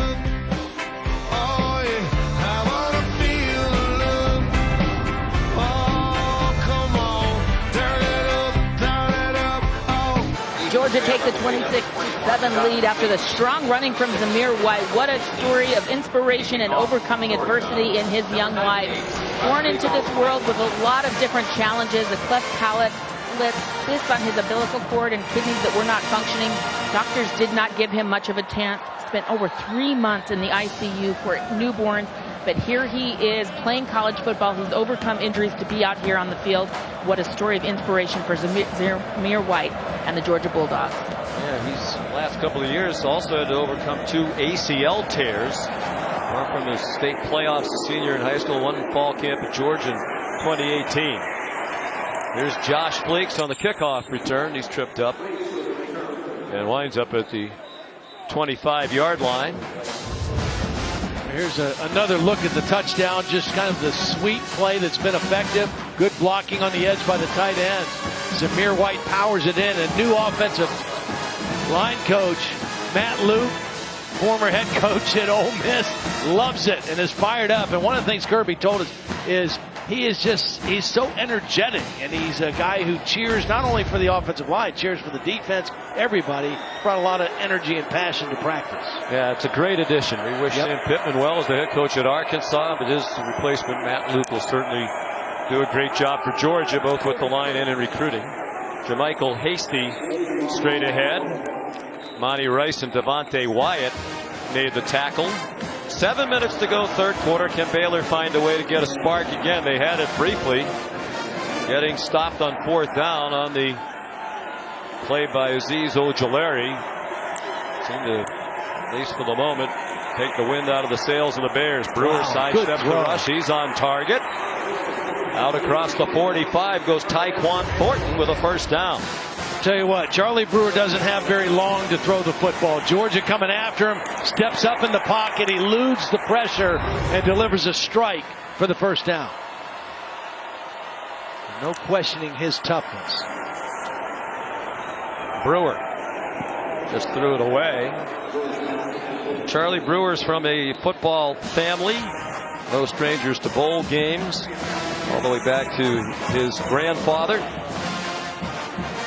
There's no foul for intentional grounding. The quarterback. And Charlie played quarterback at Texas, beat Texas A&M twice in the mid-50s when they were coached by Bear Bryant.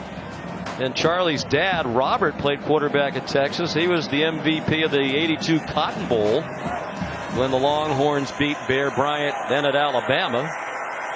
And Charlie Brewer's older brother Michael played quarterback both at Texas Tech and Virginia Tech. Screen, Treston Ebner, lots of blockers inside the Georgia 33-yard line. Now a flag thrown by the 40-yard line. There are 2 flags down back behind the end of the play.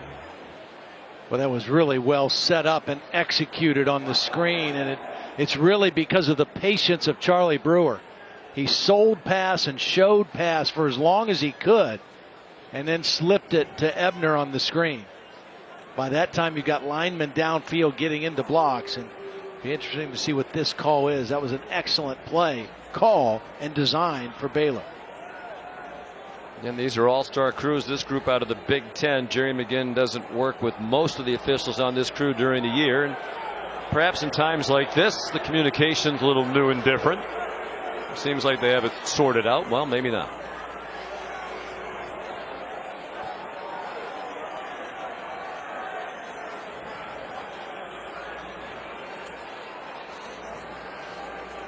Now the line judge Dan Gallagher in there to add to the conversation. Personal foul, face mask, defense number 32. After the play, unsportsmanlike conduct. Offense, number 55. Both fouls will be enforced. They will end up at the 31-yard line. First down. So the face mask was on Monty Rice.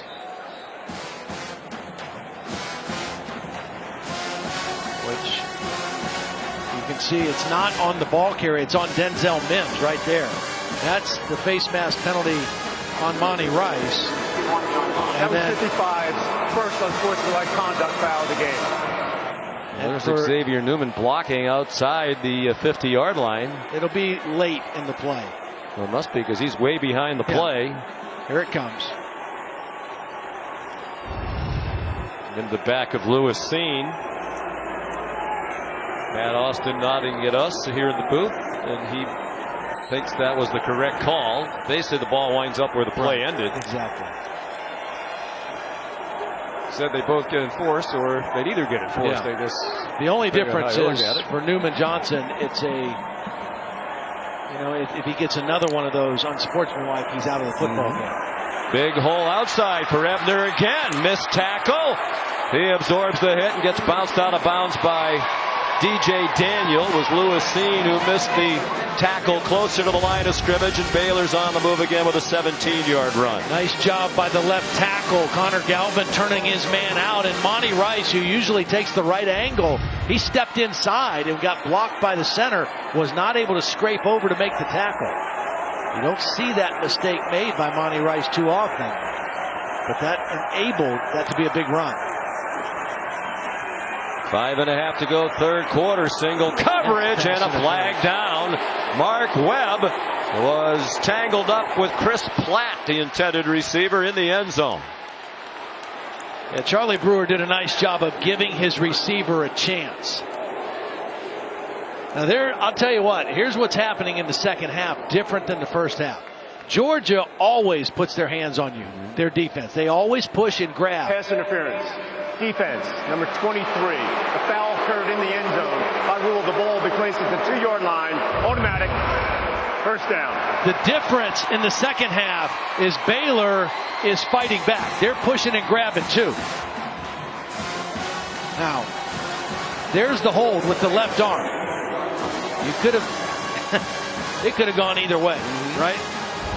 You could have said either one of those guys was holding the other guy's arm. Yeah. Both sides have had reason to be a little agitated tonight with the officiating. Ebner on first and goal. Ducks down. He's down inside the 1, short of the end zone. You know, Matt Rule would feel a lot better if his team can punch it in here and respond quickly after his decision to go for it on 4th and 4 didn't work out. Oh, Brewer, they lost the ball. Trouble. The ball's out. They tried to go fast, Sean, to try to keep the same personnel on the field for Georgia, and they did not get a clean center quarterback exchange, and they are very lucky that they got the ball back. I don't think Charlie Brewer ever had the football. It looked like it was going to be a design run for him, and I just wonder about that. I mean, I know he's a tough runner. He reminded the Georgia coaches, the Texas quarterback Sam Ehlinger, who's a tough runner. But you need to be careful, you'd think, with Brewer. Just recently back from the concussion. Kobe Bullard, the fullback, in the block now. Ebner is the tailback. They're looking to the sideline, and now they're going to use a timeout. Well, they've spent 2 timeouts here in the third quarter.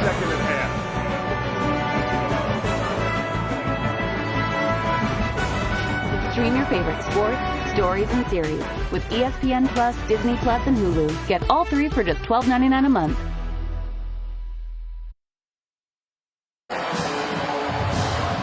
Big play with 4:15 to go in the third quarter. 3rd down and goal for Baylor from about a foot away from the goal line. And they're back in the shotgun. You know, that fumbled snap might have been either their first or second play under center. And when you don't do that all the time, that can be a little tricky, especially on the goal line. Brewer has been an effective runner near the goal line. 10 rushing touchdowns this year. He follows Hasty and scores. Second effort got him in. That's reminiscent of Sam Ehlinger from a year ago throughout the Texas quarterback's career. He is a tough young man, Charlie Brewer, out of Lake Travis High School in Austin, Texas. This is just quarterback power. You're going to lead with the tight end. The back is the lead. You're pulling the backside guard, Khalil Keith. He wasn't in initially on the jump, but the second effort when he hit the ground, he goes into the end zone. Tough, hard-nosed run by Charlie Brewer. And you see how he had that ball protected with both arms. His 18th career rushing touchdown. John Mayers kicks the extra point. Well, Baylor, after being shut out in the first half, scored 14 points here in the third quarter. And have twice now cut a 19-point deficit down to 12. Tip off your weekend and the new year with our star-studded NBA doubleheader. Friday on ESPN and the ESPN app. Joel Embiid and the 76ers take on James Harden, Russell Westbrook, and the Rockets. That's at 8 p.m. Then Anthony Davis and the Lakers host AD's former team, the Pelicans. At Staples Center, our coverage begins with NBA Countdown at 7. And on the subject of the NBA, our condolences to the family of David Stern, longtime NBA commissioner for 30 years. Died today as a result of a brain hemorrhage he suffered a couple of weeks ago. Inducted into the Naismith Memorial Basketball Hall of Fame in 2014. And deservedly so. One of the most important people in the history of the NBA. And again, our condolences to Diane and their family with Commissioner Stern at his bedside today. So Noah Rauschenberg kicks off. Demetrius Robertson back deep, transfer from Cal. He'll run it out this time.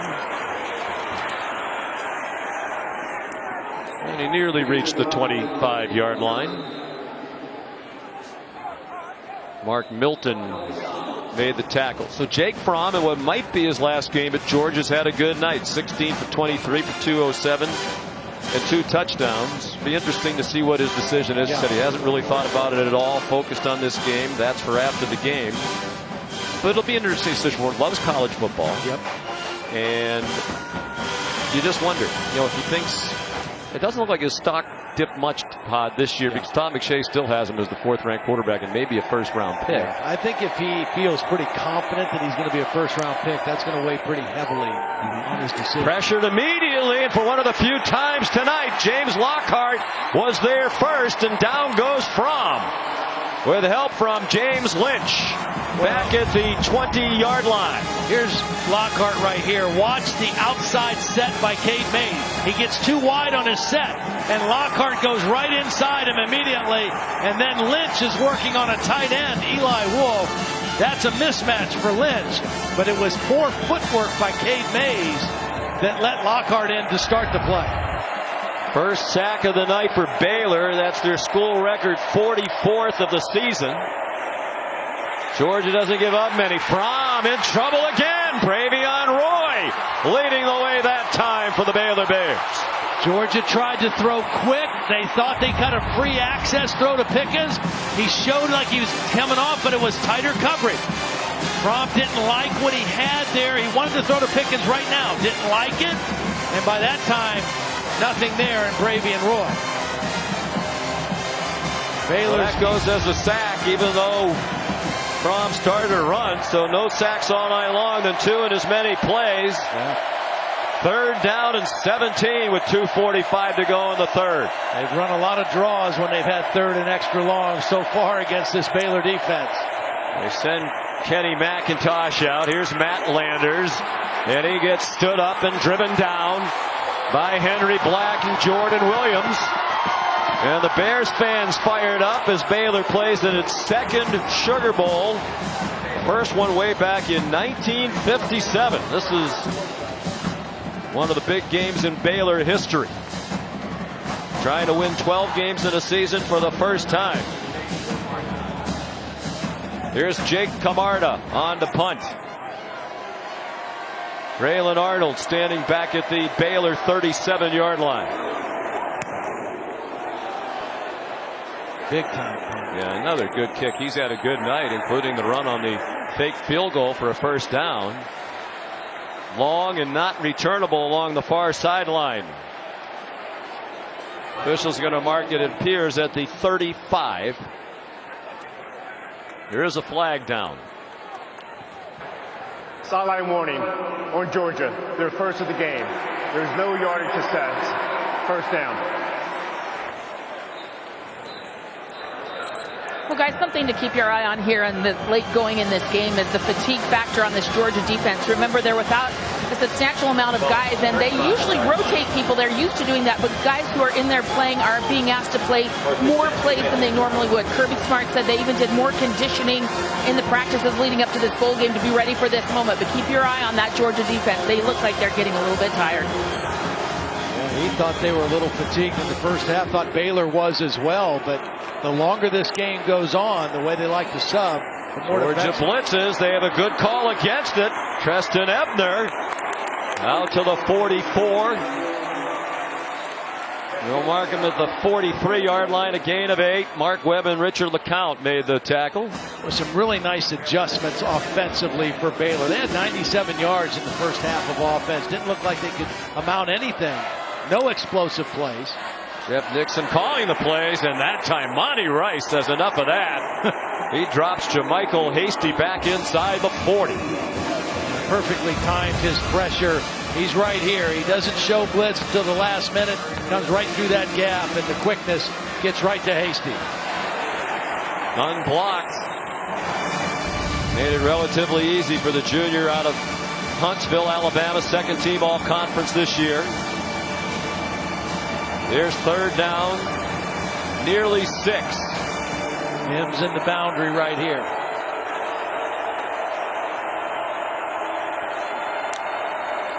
Charlie Brewer hit as he throws, and it is caught. Where are they going to mark it? R.J. Sneed, that's right in front of the Baylor sideline and crowd. They groaned. They thought Sneed had passed the line to make. Looks like he's a foot short. And it looks like Matt Rule's going to go for it on fourth down again. Georgia sub still running on defense, and they have to wait because Baylor sub to give Georgia a chance to substitute. Matt Rule down to one timeout left. Previous plays under further review. Ruling on the field was that the runner was short to the line of game. Tom Fiedler conducting the replay booth tonight. We'll take a look at this one. Well, Charlie Brewer does a nice job getting rid of the football as the pocket is collapsing around him. And he was hit immediately after the catch by DJ Daniel. Well, what is his knee down when he makes the catch? Well, let's bring in Matt Austin, who last year was still officiating as a Southeastern Conference official and worked one of the 2 national semifinal games, the game between Notre Dame and Clemson. All right. Gave you your biography there to give you a little extra time to look at a replay or two, but How would you view this, Matt? Well, from the pylon cam, it appeared that the ball crossed the line to gain and was caught there. Then he was driven back by the defender. So I would like to see this right there. It looks like the ball is beyond. Yeah. He's got control of it. As Todd said, his knee is down. But even if he was driven back, he would still get that forward progress. So I think this is going to be a first down. Yeah. Well, it's a great time for us to salute our crew, led by our producer Phil Dean, our director Scott Johnson, and our terrific crew we've had the pleasure of working with all season long. This will be our last game of the season. Yes. I think that's about as good a look as any replay official could hope to have. And I would agree with Matt that it looks like he got the line to make. We'll see if it's conclusive. It was a good throw. It was a great catch, and it was a nice defensive play by DJ Daniel. It's just a matter of getting the right spot at the end of the play.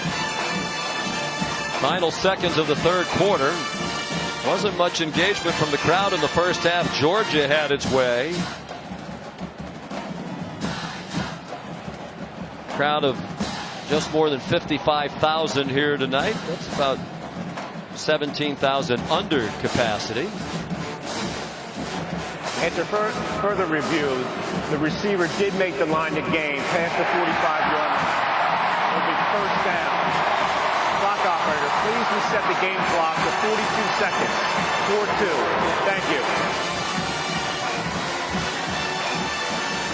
And now Matt Rule doesn't have to make another tough decision whether to go for it. It looked like he was going to send the offense back out there to go for it on 4th and inches. Now it's a new set of downs. Much different Baylor team offensively here in the third quarter than what we saw in the first half.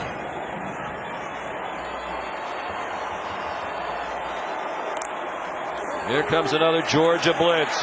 Brewer in retreat and throws incomplete. Arm going forward as Tay Crowder arrived. Just the speed, Sean. And this is a screen. They're trying to set up a screen to Ebner, but Crowder gets on Brewer so quickly that they can't even get the screen pass. Watch the linemen. They're going to go set the screen for Ebner. And Charlie Brewer can't even get rid of the football. Now, Ebner was slowed getting out of the backfield by a Georgia defender as well. Tay Crowder is a guy who came to Georgia as a running back originally, was moved to linebacker. Has had some big games for this Georgia defense this season. Had a huge play in their win at Tennessee, which we saw in person, a scoop and score and a 60-yard fumble recovery. Devontae Wyatt, defensive lineman, junior from Decatur, Georgia. Junior college transfer from Hutchinson in Kansas. Now sitting up.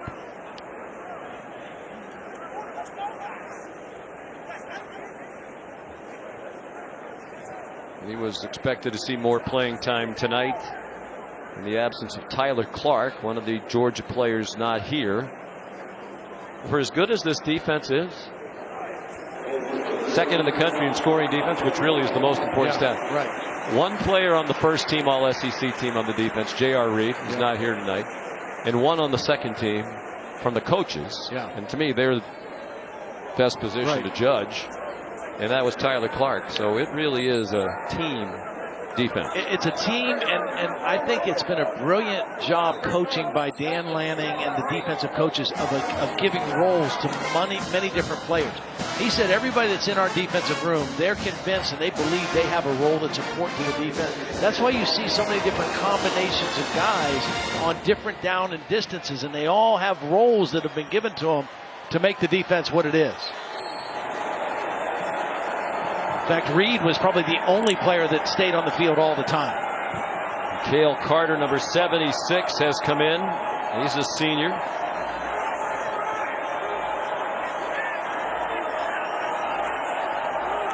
Second and 10, half minute to go. Crowder came to bring pressure again. Brewer forced to retreat again. Finds Christoph Henley, who crosses midfield, goes down at the Georgia 48, 3 yards short of the line to make. Might be the last play of the third quarter. a good play by Charlie Brewer. He kept the play alive. He got the completion. Even though they didn't get the first down, it's third and manageable. And I think they're in 4-down territory again, possibly for Matt Rule, as we get ready to start the fourth quarter. Baylor had 97 yards of offense in the first half. They had 154 in the third quarter. They're back in the game as we head to the fourth quarter of the All-State Sugar Bowl in New Orleans.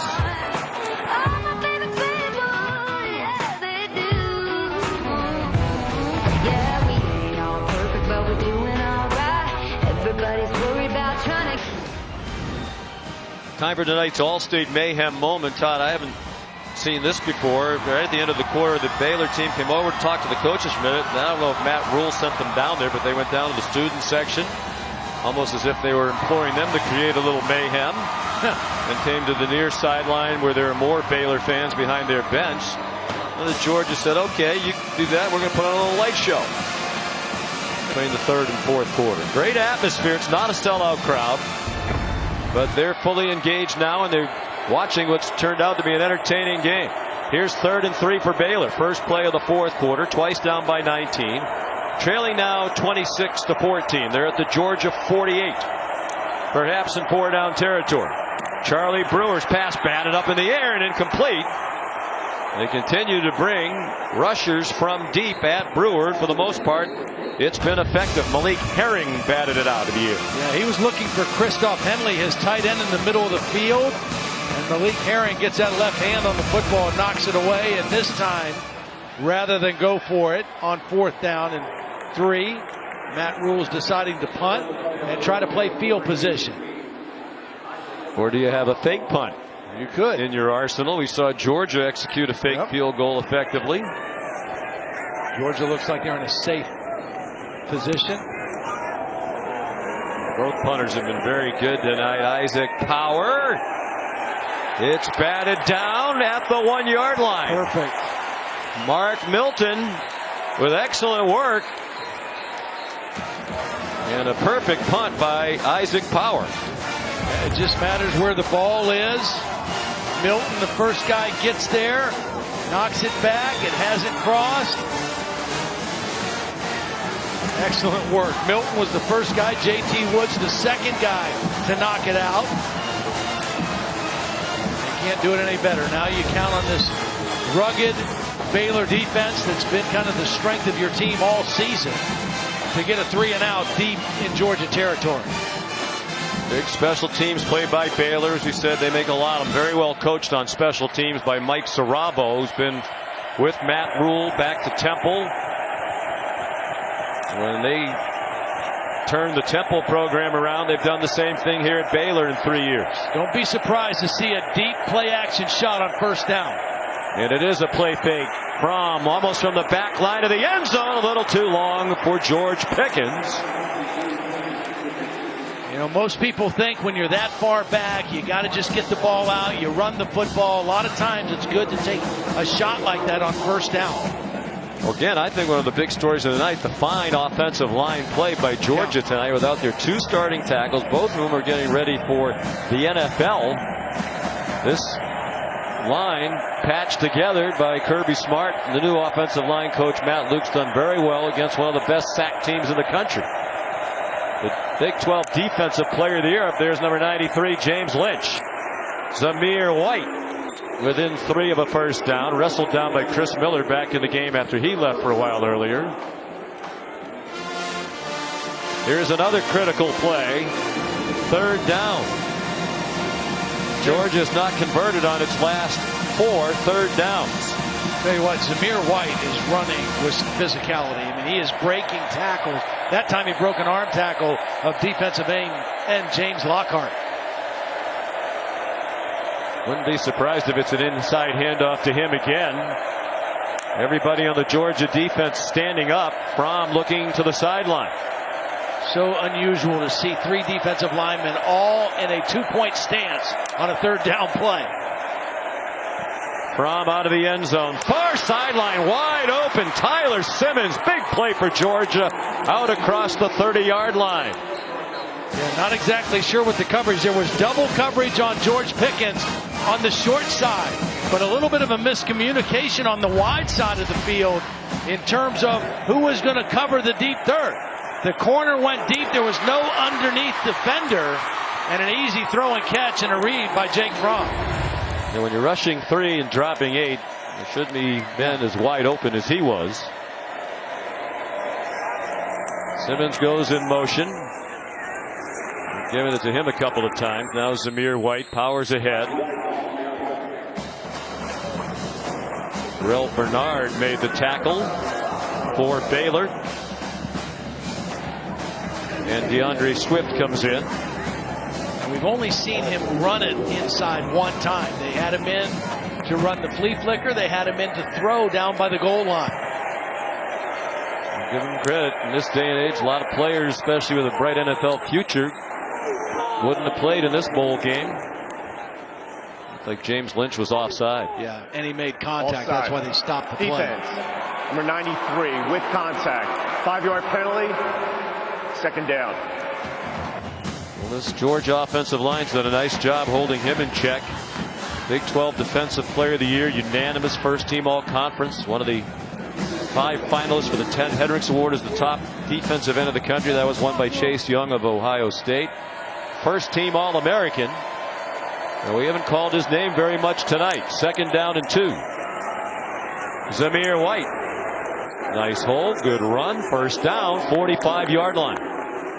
Nice double team by the right tackle, Sawyer, and the tight end. They're just running power football inside.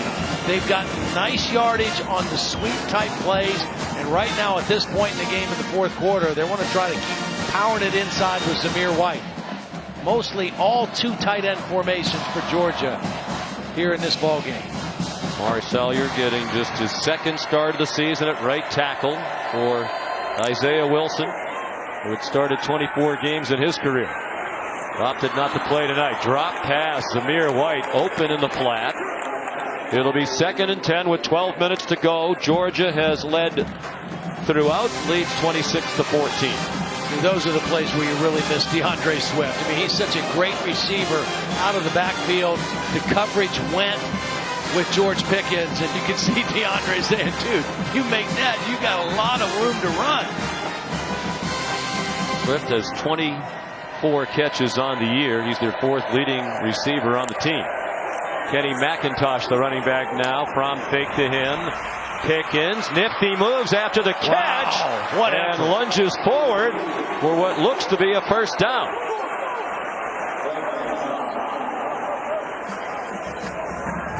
Excellent work after the catch. It's just a short route. He attacks the leverage of the defender. Attacks that outside shoulder. Jake Fromm gets him the ball on time. And then you just see the toughness and the strength working for extra yardage. You mentioned Baylor had to do a much better job with Pickens than they have. That's his first catch of the second half after he had 11 in the first half. McIntosh stood up. You know, you wonder if what might be set up for Georgia right now if Jake Fromm sees it. Running all these inside runs is just for Jake Fromm to keep one on like a zone read, because I think they're there. The previous play, by the way, Pickens with that catch is 12th for the game, ties the Georgia record for most catches in any bowl game. This is their 56th bowl game in school history. Hines Ward had 12 in the 1998 Outback Bowl against Wisconsin. A 33-6 Georgia win. I think he's going to break it before the night's done. James Lynch didn't get anywhere near Fromm. He throws on the move, and it is dropped in the end zone by Demetrius Robertson. Tough to tell from here. It was deflected by the defender, Graylin Arnold. Well, because Jake Fromm was moving in the pocket and throwing back to his left, the ball kind of got outside. If that ball is thrown where he can continue to run to it, it's an easy catch. Should have been a catch, was not a catch, but it was a little bit harder because Jake Fromm was rolling to his right and throwing back to the left. That looks like a lot of the year for Georgia. Yep. You know, Kirby Smart said Fromm's completion percentage, which is down about 7% from last year, wouldn't be much different this year had they not dropped so many balls. Fromm, finally James Lynch introduces himself. Sack back at the 48-yard line. Well, he just overpowered Mays right here, the left tackle. Now Kinley, the left guard, is there to help, but doesn't really do a good job helping his left tackle. And Lynch just power bull rush that time on his way to the quarterback, forcing the punt. That could have been a touchdown on second down. They get a sack on third down, and now Baylor will get the football back. 47 sacks. They had 25 all of last season. Jake Camarda, under 10 minutes to go. Plus 22 in sacks and plus 20 in turnovers from one year to the next. That's pretty good. Pretty good turnaround for your defense. That helps you turn the record around from 1-11 2 years ago to 11-2 this season.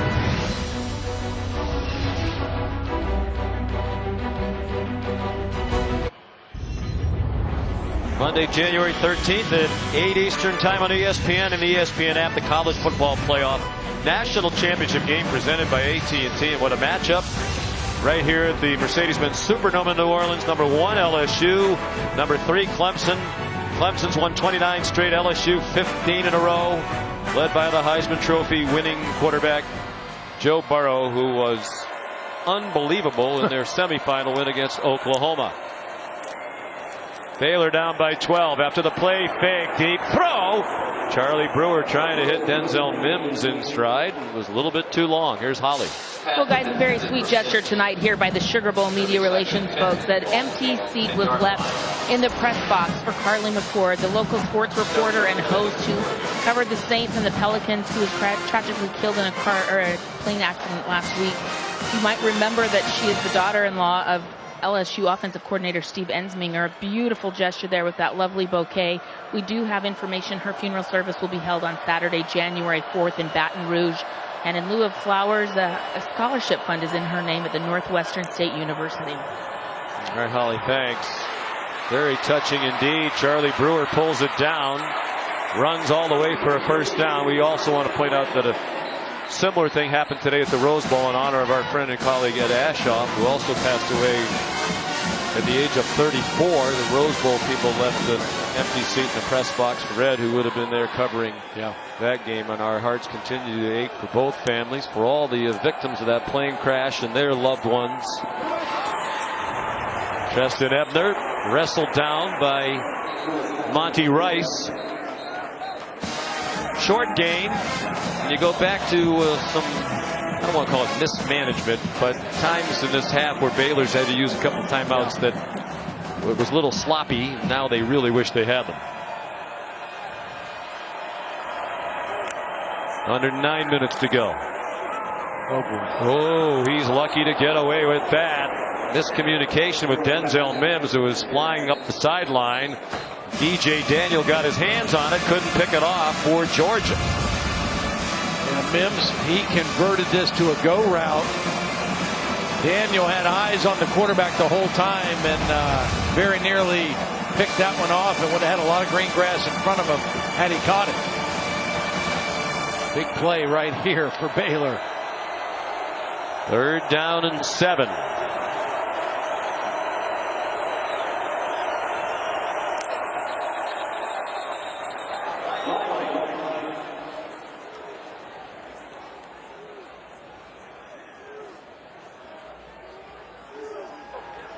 Ball start.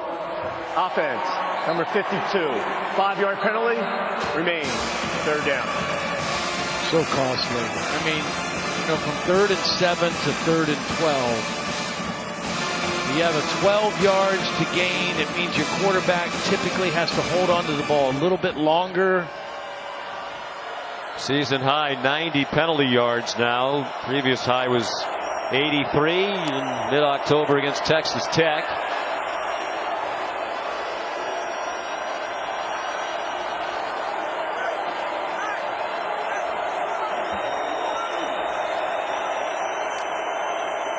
Third down and 12. They rush 5 to the Bulldogs. Brewer, nice job to dance around it.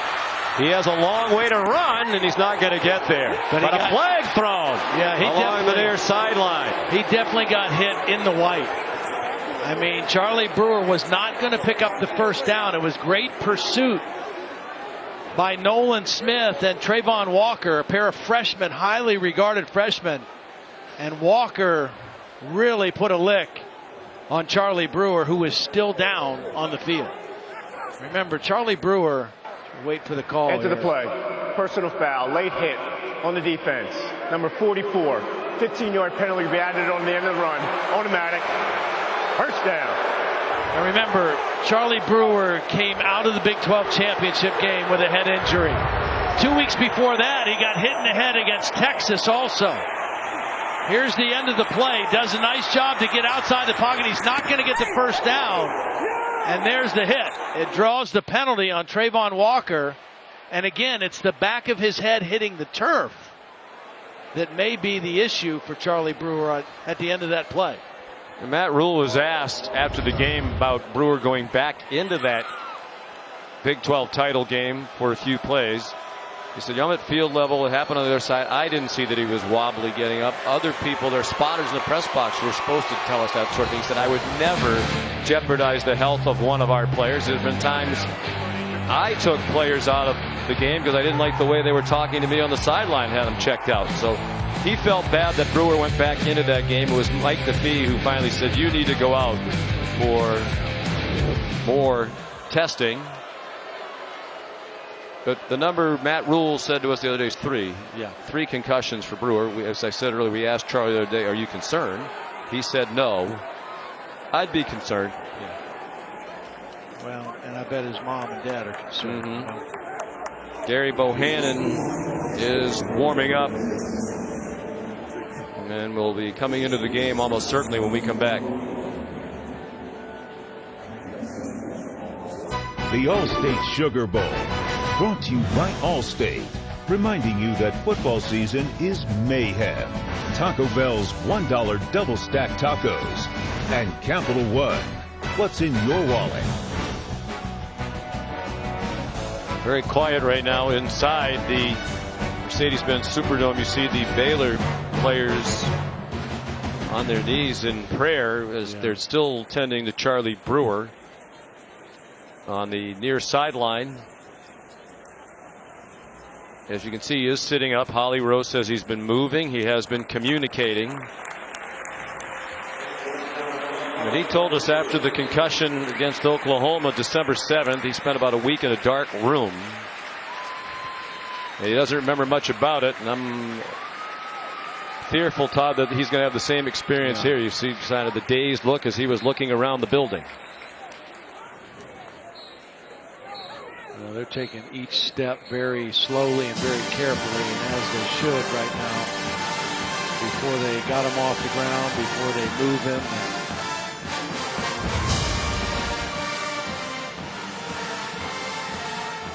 Again, it wasn't the hit by Walker. I think it was his head hitting the back of his head hitting the ground. Same thing that happened in the Big 12 championship game.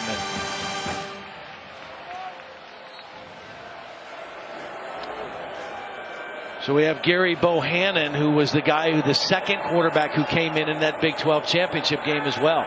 He led Baylor to a couple of scores. His stats weren't great. He was playing on an injured knee. He's a good runner. He lofted that one over the head of JaMychal Hasty, and there's a flag down back behind the line of scrimmage.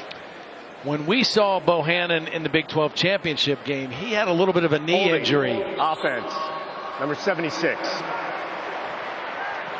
Had a little bit of a knee from the Kansas game, so he wasn't completely as effective as he could be because of that. And then we also saw Jacob Zeno, their third team quarterback, who was the scout team quarterback all during the week. And he came in and made a couple nice throws in the fourth quarter, and then in overtime he just couldn't finish the deal. Jacob Zeno, a true freshman, had played in only one game all year, thrown into it at the end, and you saw only 2 completions. But both were huge gainers, and he demonstrated a rocket arm. He was a very highly recruited player out of high school in San Antonio. NFL caliber arm for sure. Yeah, one was, I think, an 81-yard touchdown. The other one was a 78-yard completion that set up a field goal. Baylor fans down below us cheering for Charlie Brewer as they put him on the golf cart to take him off the field. JaMychal Hasty stacked up and driven back, led by Tay Crowder. Well, now the other thing that Bohannon has to kind of have, and here comes Zeno, they're going to play both these guys, I think. I don't think this is a permanent switch. I think they're going to kind of go back and forth, knowing that Zeno maybe has a little better arm, a little livelier arm, and Bohannon gives him a little bit more of a dual threat. I think we'll see both of them here the rest of the time for Baylor.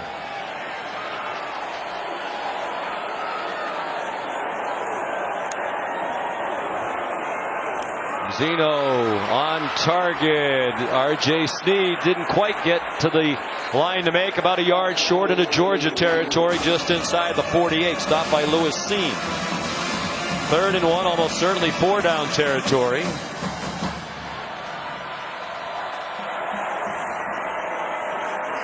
Hasty, first down with a yard to spare to the Georgia 46, but we're more than midway through the 4th quarter now. Baylor still down by 12.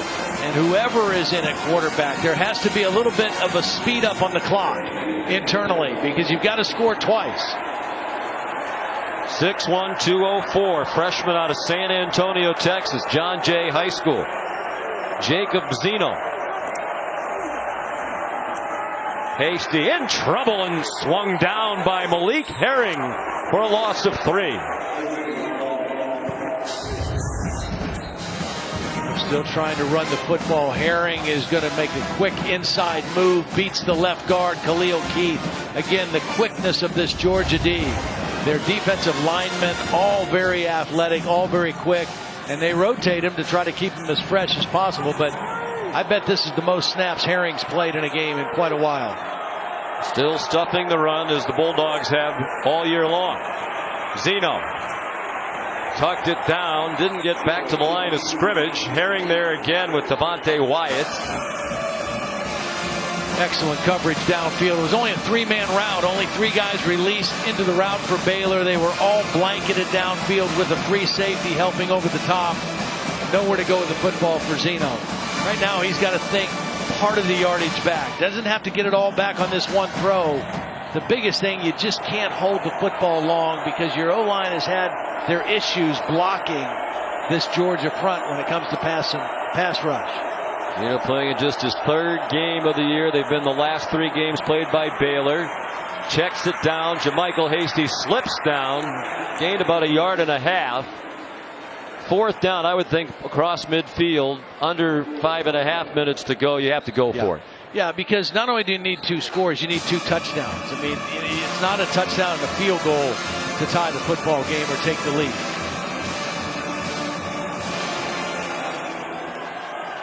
And the operation is slow, and I think that's one of the negatives of having an inexperienced freshman in the game right now.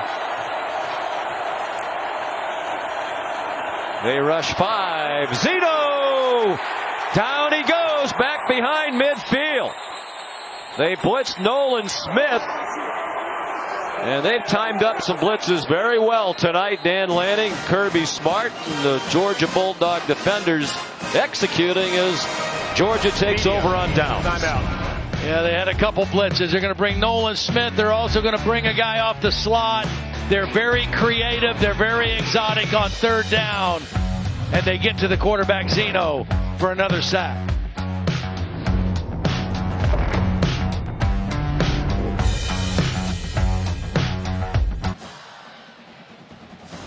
Here's tonight's Capital One rewarding performance.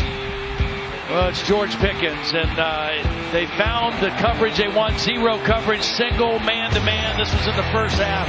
The touchdown, beautiful throw. A little bit later, they tried to bring extra coverage to help, but beautiful route running by George Pickens created separation. He's been outstanding all night. There's Tyler Simmons in motion again and taking a handoff. He gets about 4. So under 5 to go, only 1 timeout for Baylor. You'd think Kirby Smart's priority here is running the clock. I think he just pointed to the clock right there to his wide receiver, saying, look, the clock's on our side right now. We got a 2-score lead. Take our time. Now he's got the right quarterback to manage this at this point. Jake Fromm will not snap the ball until they get well inside 10 seconds, probably closer to 4 or 3 seconds on the play clock. He's been here, done this a lot. His 42nd career start. Zamir White done a very nice job tonight with DeAndre Swift limited. Picks up another first down. There is a flag down. I think they're going to get the right guard, maybe Warren Erickson. Offense, number 50. 10-yard penalty from the previous spot. Replay, second down. They got his first career start. We mentioned it earlier, as a redshirt freshman. He had only played in 5 games this season, Todd, only 2 of the last 8. So to be a part of the line that's done a nice job tonight, kudos to him. Against a very, old, seasoned, outstanding defensive front that Baylor has, one of the best defenses in many statistical categories in the Big 12. Certainly in rushing the passer in that league. Clock runs down to 4 minutes to go. And the play clock under 5, as Todd said. Fromm certainly doesn't need to be reminded of that part of it. Zamir White. So what you tell your backs and receivers is protect the football. Don't let them come and strip it. Remember, this is a defense that has had 30 takeaways this season. They're plus 14 in the turnover margin. So take care of the football. Get the yardage you can and get down. And don't run out of bounds and stop the clock. Under 3.5 to go. And Georgia looks like it's comfortably on its way to victory now. We talked about Jake Fromm has the decision to make after this game about whether he's going to go into the draft after this is junior season. I did communicate again with Todd McShay today. He said he has Jake as a late first-round pick. But he said that when you talk to people, the grades are kind of all over the place for Jake Fromm.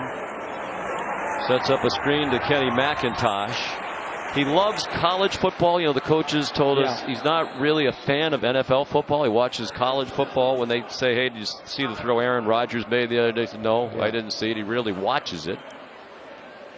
But I think if he's a first-round pick, you're coming back next year, perhaps. We'll talk about it more when we come back. And music means Kayate.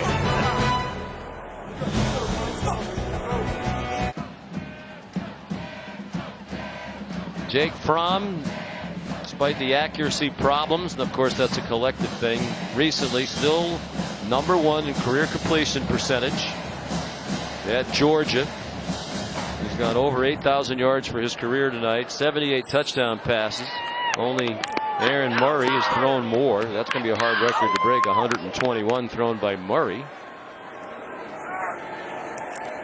It's possible Jake has taken his last snap as a Georgia Bulldog. We'll see what happens. It's a punt by John Mayers, by Jake Camarda, and a fair catch made by Graylin Arnold.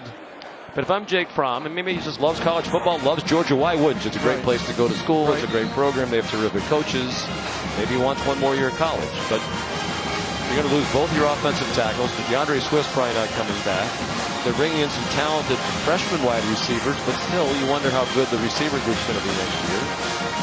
Well, they're going to continue to recruit. That's the one thing. They're going to have talent. They're going to have a great defense. I think I mentioned earlier, the fact of being a first-round draft pick, I think, is got to be important for him. I also think that in terms of NFL grades, I think the way he handled how disappointing things were this year and how tough things were, I think that speaks a lot about his character, and I think NFL people pay attention to that with pretty high regard as well. So I still think his NFL grades probably did not drop a whole lot from what they might have thought of him last year or the beginning of this year. I think he's a leader, he's a winner, he's a competitor. He processes things quickly. You think he'll be a good NFL quarterback? I think he has a chance to be, yeah, I do. He doesn't have an overpowering arm, but I think he can make throws that need to be made. I think that he's improved a lot as a downfield passer from early on in his career. I think that was one of the real knocks on him when he played as a freshman and sophomore. He's certainly been a winner, 3 straight SEC East titles. Of course, it's not just him. He has an excellent team around him. Denzel Mims the catch, DJ Daniel the tackle.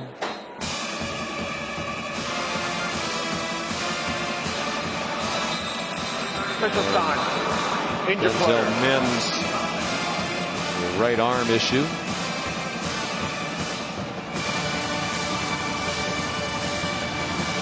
Under the one of those where it just goes numb down your arm, just tingling for a little bit. Will be a disappointing first trip to the Sugar Bowl for Baylor since 1957. Matt Rule told us Zeno gets hit as he throws. Still got it off to Treston Ebner. Matt Rule told us since he was in high school, he's always wanted to come to the Sugar Bowl. He had never been here before this week. He grew up in New York City but moved to State College, Pennsylvania when he was in high school. Became a big Penn State fan and watched Penn State win one of the big games in school history January 1st of 1983 here in the Sugar Bowl against Georgia when a certain quarterback threw a long pass to Greg Garrity. And he said that play is still etched in his mind. It is for Vince Dooley, too. You saw absolutely the legendary coach before the game, and he said, I still remember you throwing that pass down the sideline. I still remember throwing that pass. He said, what was that kid's name again? Garrity? I said, yeah, Greg Garrity. He said, he was a walk-on, wasn't he? I said, yeah, he was. Matt Rule went on to play at Penn State as a walk-on for Joe Paterno. Zeno's throw incomplete. Looking for Jared Atkinson.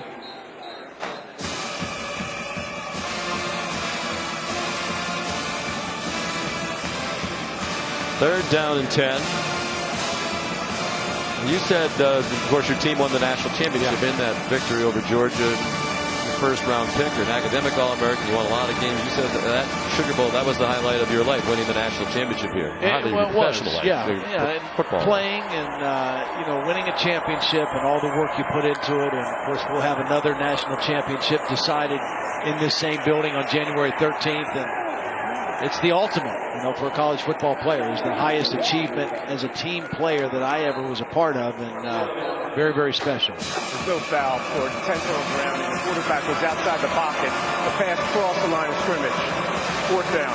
Boy, Malik Herring has really dialed up the pressure. He has. Number 10 here in the second half. Nolan Smith, some well-timed blitzes. He's one of those guys, a little, as he has developed, he's going to be an NFL guy. They talked about Tyler Clark being the most right now NFL guy. Herring is a guy who is developing into that. He's got the kind of body and quickness that NFL teams like.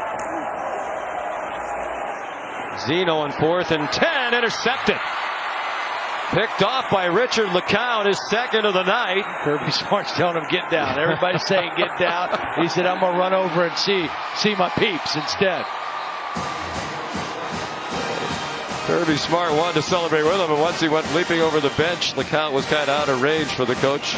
I'll tell you what, watching Dan Lanning and Kirby Smart, every single defensive play, how hard they coach, every play they are coaching and instructing and giving hand signals. And now they get the fruits of victory at the end with that interception.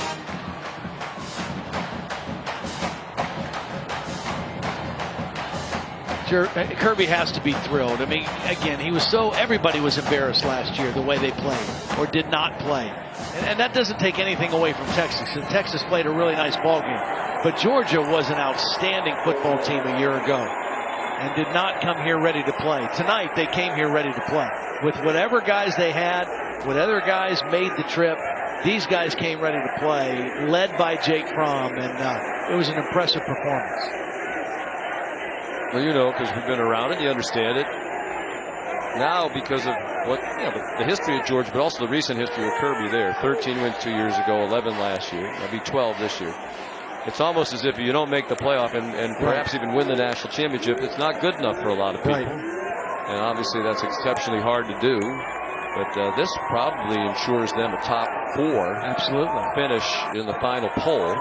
Well, and the other thing it does, a win here allows this senior class to tie for the most wins in Georgia history with 44. And it also means Georgia under Kirby would be 8-4 against top 10 opponents. That's, winning a lot of big games against quality opponents. He has done a marvelous job in his time at Georgia, and they're not going anywhere. They're built to last by the way that they're recruiting. And Fromm takes an E. They get Kirby Smart with the bucket. And they do match the group from 2005 as the winningest senior class In Georgia history, that bunch went 44-9. This group will finish 44-12. Obviously, they play more games these days with the conference championship game and the playoff. Congratulations to the Georgia Bulldogs, winners of the All-State Sugar Bowl 26-14. Here's Holly. You smell like Gatorade, Coach. At least you give me a water, you know. How exciting was that for you to see these young men answer those questions about whether or not they would show up and compete tonight? Well, it says so much about these kids' character. You know, since we got to this bowl site, I've never had this happen in my whole career coaching. We didn't have one guy late to a meal. We didn't have one guy late to a bus. We didn't have one guy late to anything. And I knew right then, these kids wanted to play in this game. You guys had a terrific defensive performance. Tell me about that last pick by Richard LeCounte. He jumps over the bench. You're trying to tell him to get down. He had other ideas. No, he did a great job. We knew when 25 was in, he was a big gas route guy down the middle, and we had one of our coaches actually calling it out for him, taking 25 down the middle because we were in split safety, and Richard did a great job keying it and getting a pick. A very special hug at the end of this game for DeAndre Swift. I saw that moment on the sideline. What has he meant to you in this program? He's meant everything. He's a warrior. He's a competitor. He wanted to come on this trip. He wanted to play in this game. He wanted to be here for his teammates. He wanted to be here with them, and he meant so much to them. I mean, the impact he makes without the ball in his hand is immeasurable, and that's what he did a great job of. We saw that tonight. And also the future is bright for this program. Your freshman, George Pickens, with a new record, tying a record in a bowl game for a Georgia Bulldog. How do you see the future and his bright future? Well, George has got a lot of opportunities in front of him. He's a really good football player, and we're awful proud of George. And I tell you what, I've never been around a kid that loves practice more than George does. Practice? That's right, practice. Thank you, Coach. Thanks, Holly. Appreciate it. Jake Fromm standing by here. And Jake, one of the best quarterbacks. How are you? Doing good. Doing great. One of the best quarterbacks to play here at Georgia and put a uniform on. How proud were you tonight of the way you were able to connect and this offense was able to move the football? Yeah, this is awesome. Praise God for the opportunity to come out here and play. I think our guys responded well. There was no doubt, from our guys who wanted to play. Our guys showed up. They played their hearts out, and to come out here and play 4 quarters, to come out here with a victory is a blessing. I know nobody will give them the game ball, but I really believe your offensive line, this remade offensive line, had your back. How did they show up? Cage, Jamari, Warren, those guys, they got put in a big role. And they stepped up. They played great. So thankful for those guys and their hard work showing off and paying off. I know that you have a decision to make in your future, but how does it help for you to see the bright future of some of these young receivers around you? Yeah, absolutely. These guys are stepping up. They're making plays, and the best is ahead for them, no doubt.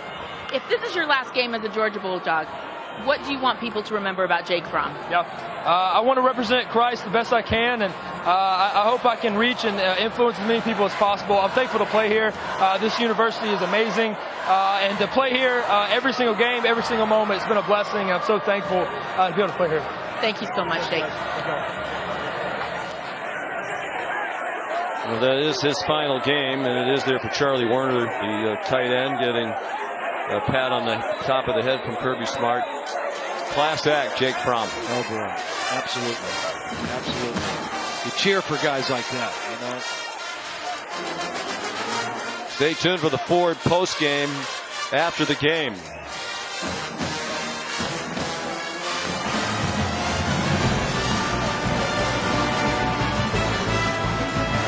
Georgia wins 26-14. Stay tuned for Sports Center in the Ford post-game trophy ceremony.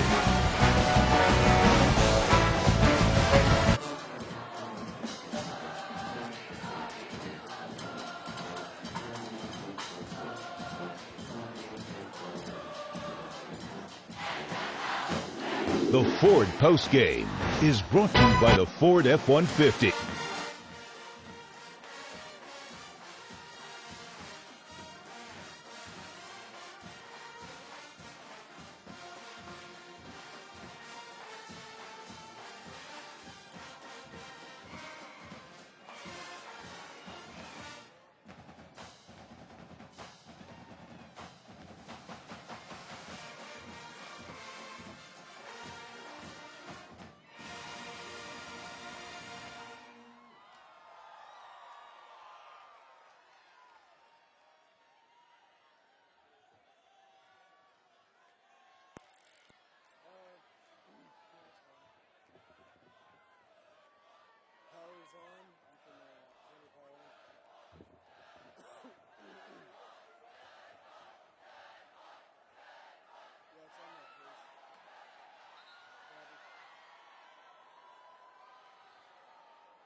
Ford postgame is brought to you by the Ford F-150. Built Ford tough.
Welcome to the Ford postgame from the Allstate Sugar Bowl in New Orleans. Georgia, the winner, 26-14 over Baylor. It has to be a very satisfying win for Kirby Smart after what happened here last year. He said, more than the result, I care about how well we play. Will we play hard? Will we hit hard? Will we play with focus? They did. And the coach, understandably, very happy. Let's go down to the podium now. And here's Holly Rowe. Well, thank you so much, and welcome to our Allstate Sugar Bowl trophy presentation. Here to join us tonight, we are so thrilled to have the president of the Allstate Sugar Bowl, Monique Morial. Thank you, Holly. On behalf of the Sugar Bowl committee, I want to congratulate the University of Georgia and Coach Smart on winning the 86th annual Allstate Sugar Bowl. Congratulations to the players, your coaching staff, and your university for a game well played. And to all the great Georgia Bulldog fans who came into New Orleans, our great city, thank you very much. And congratulations again, Coach. And now to present the trophy, the president of Allstate Insurance, Glenn Shapiro. Coach Smart, congratulations on behalf of 88,000 Allstate team members across the country and football fans everywhere. Fantastic season, great game for your Bulldogs. All the best. Presenting the trophy to you.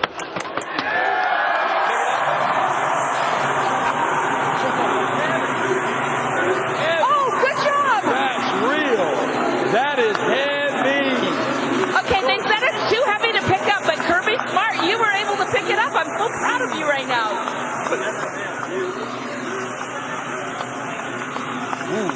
This is an important moment for your team, the culture that you have built here to be champions of this Sugar Bowl in this moment. How were you able to get this done with your team tonight?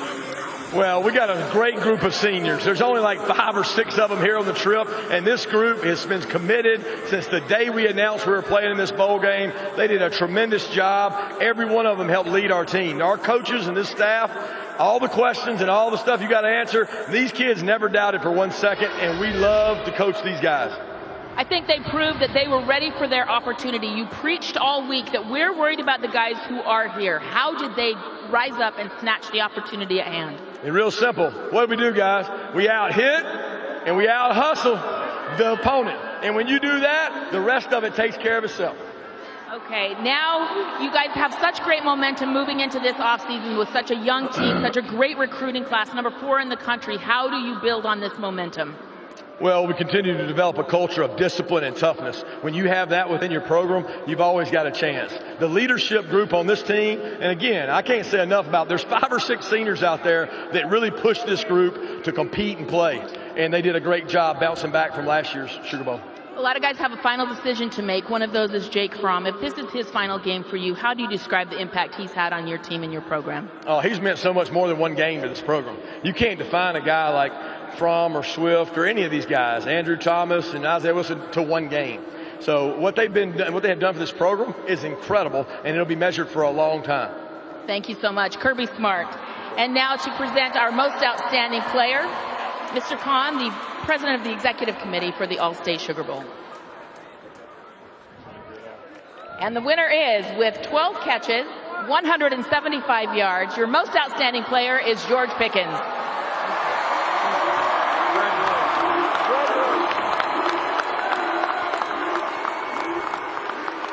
George, you tied a Georgia record for 12 receptions, being the most anyone has ever had in a bowl game playing for Georgia all these years. How were you able to be so effective, 11 of those coming in the first half?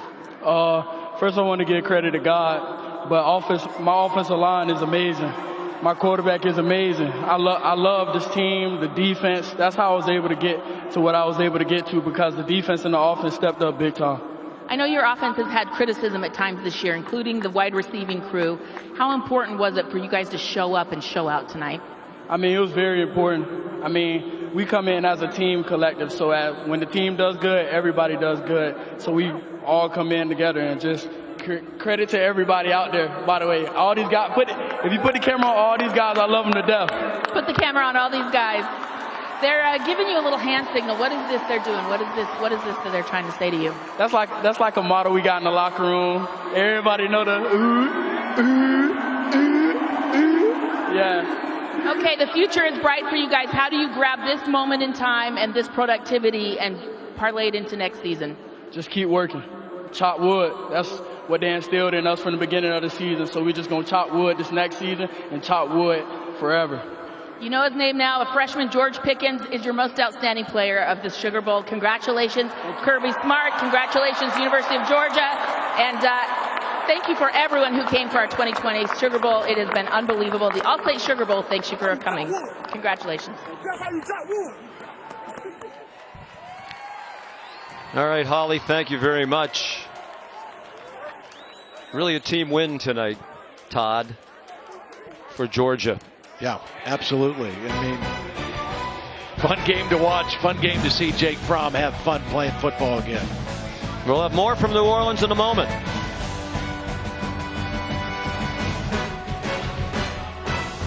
The Ford Postgame is brought to you by the all-new Ford Explorer, built Ford proud.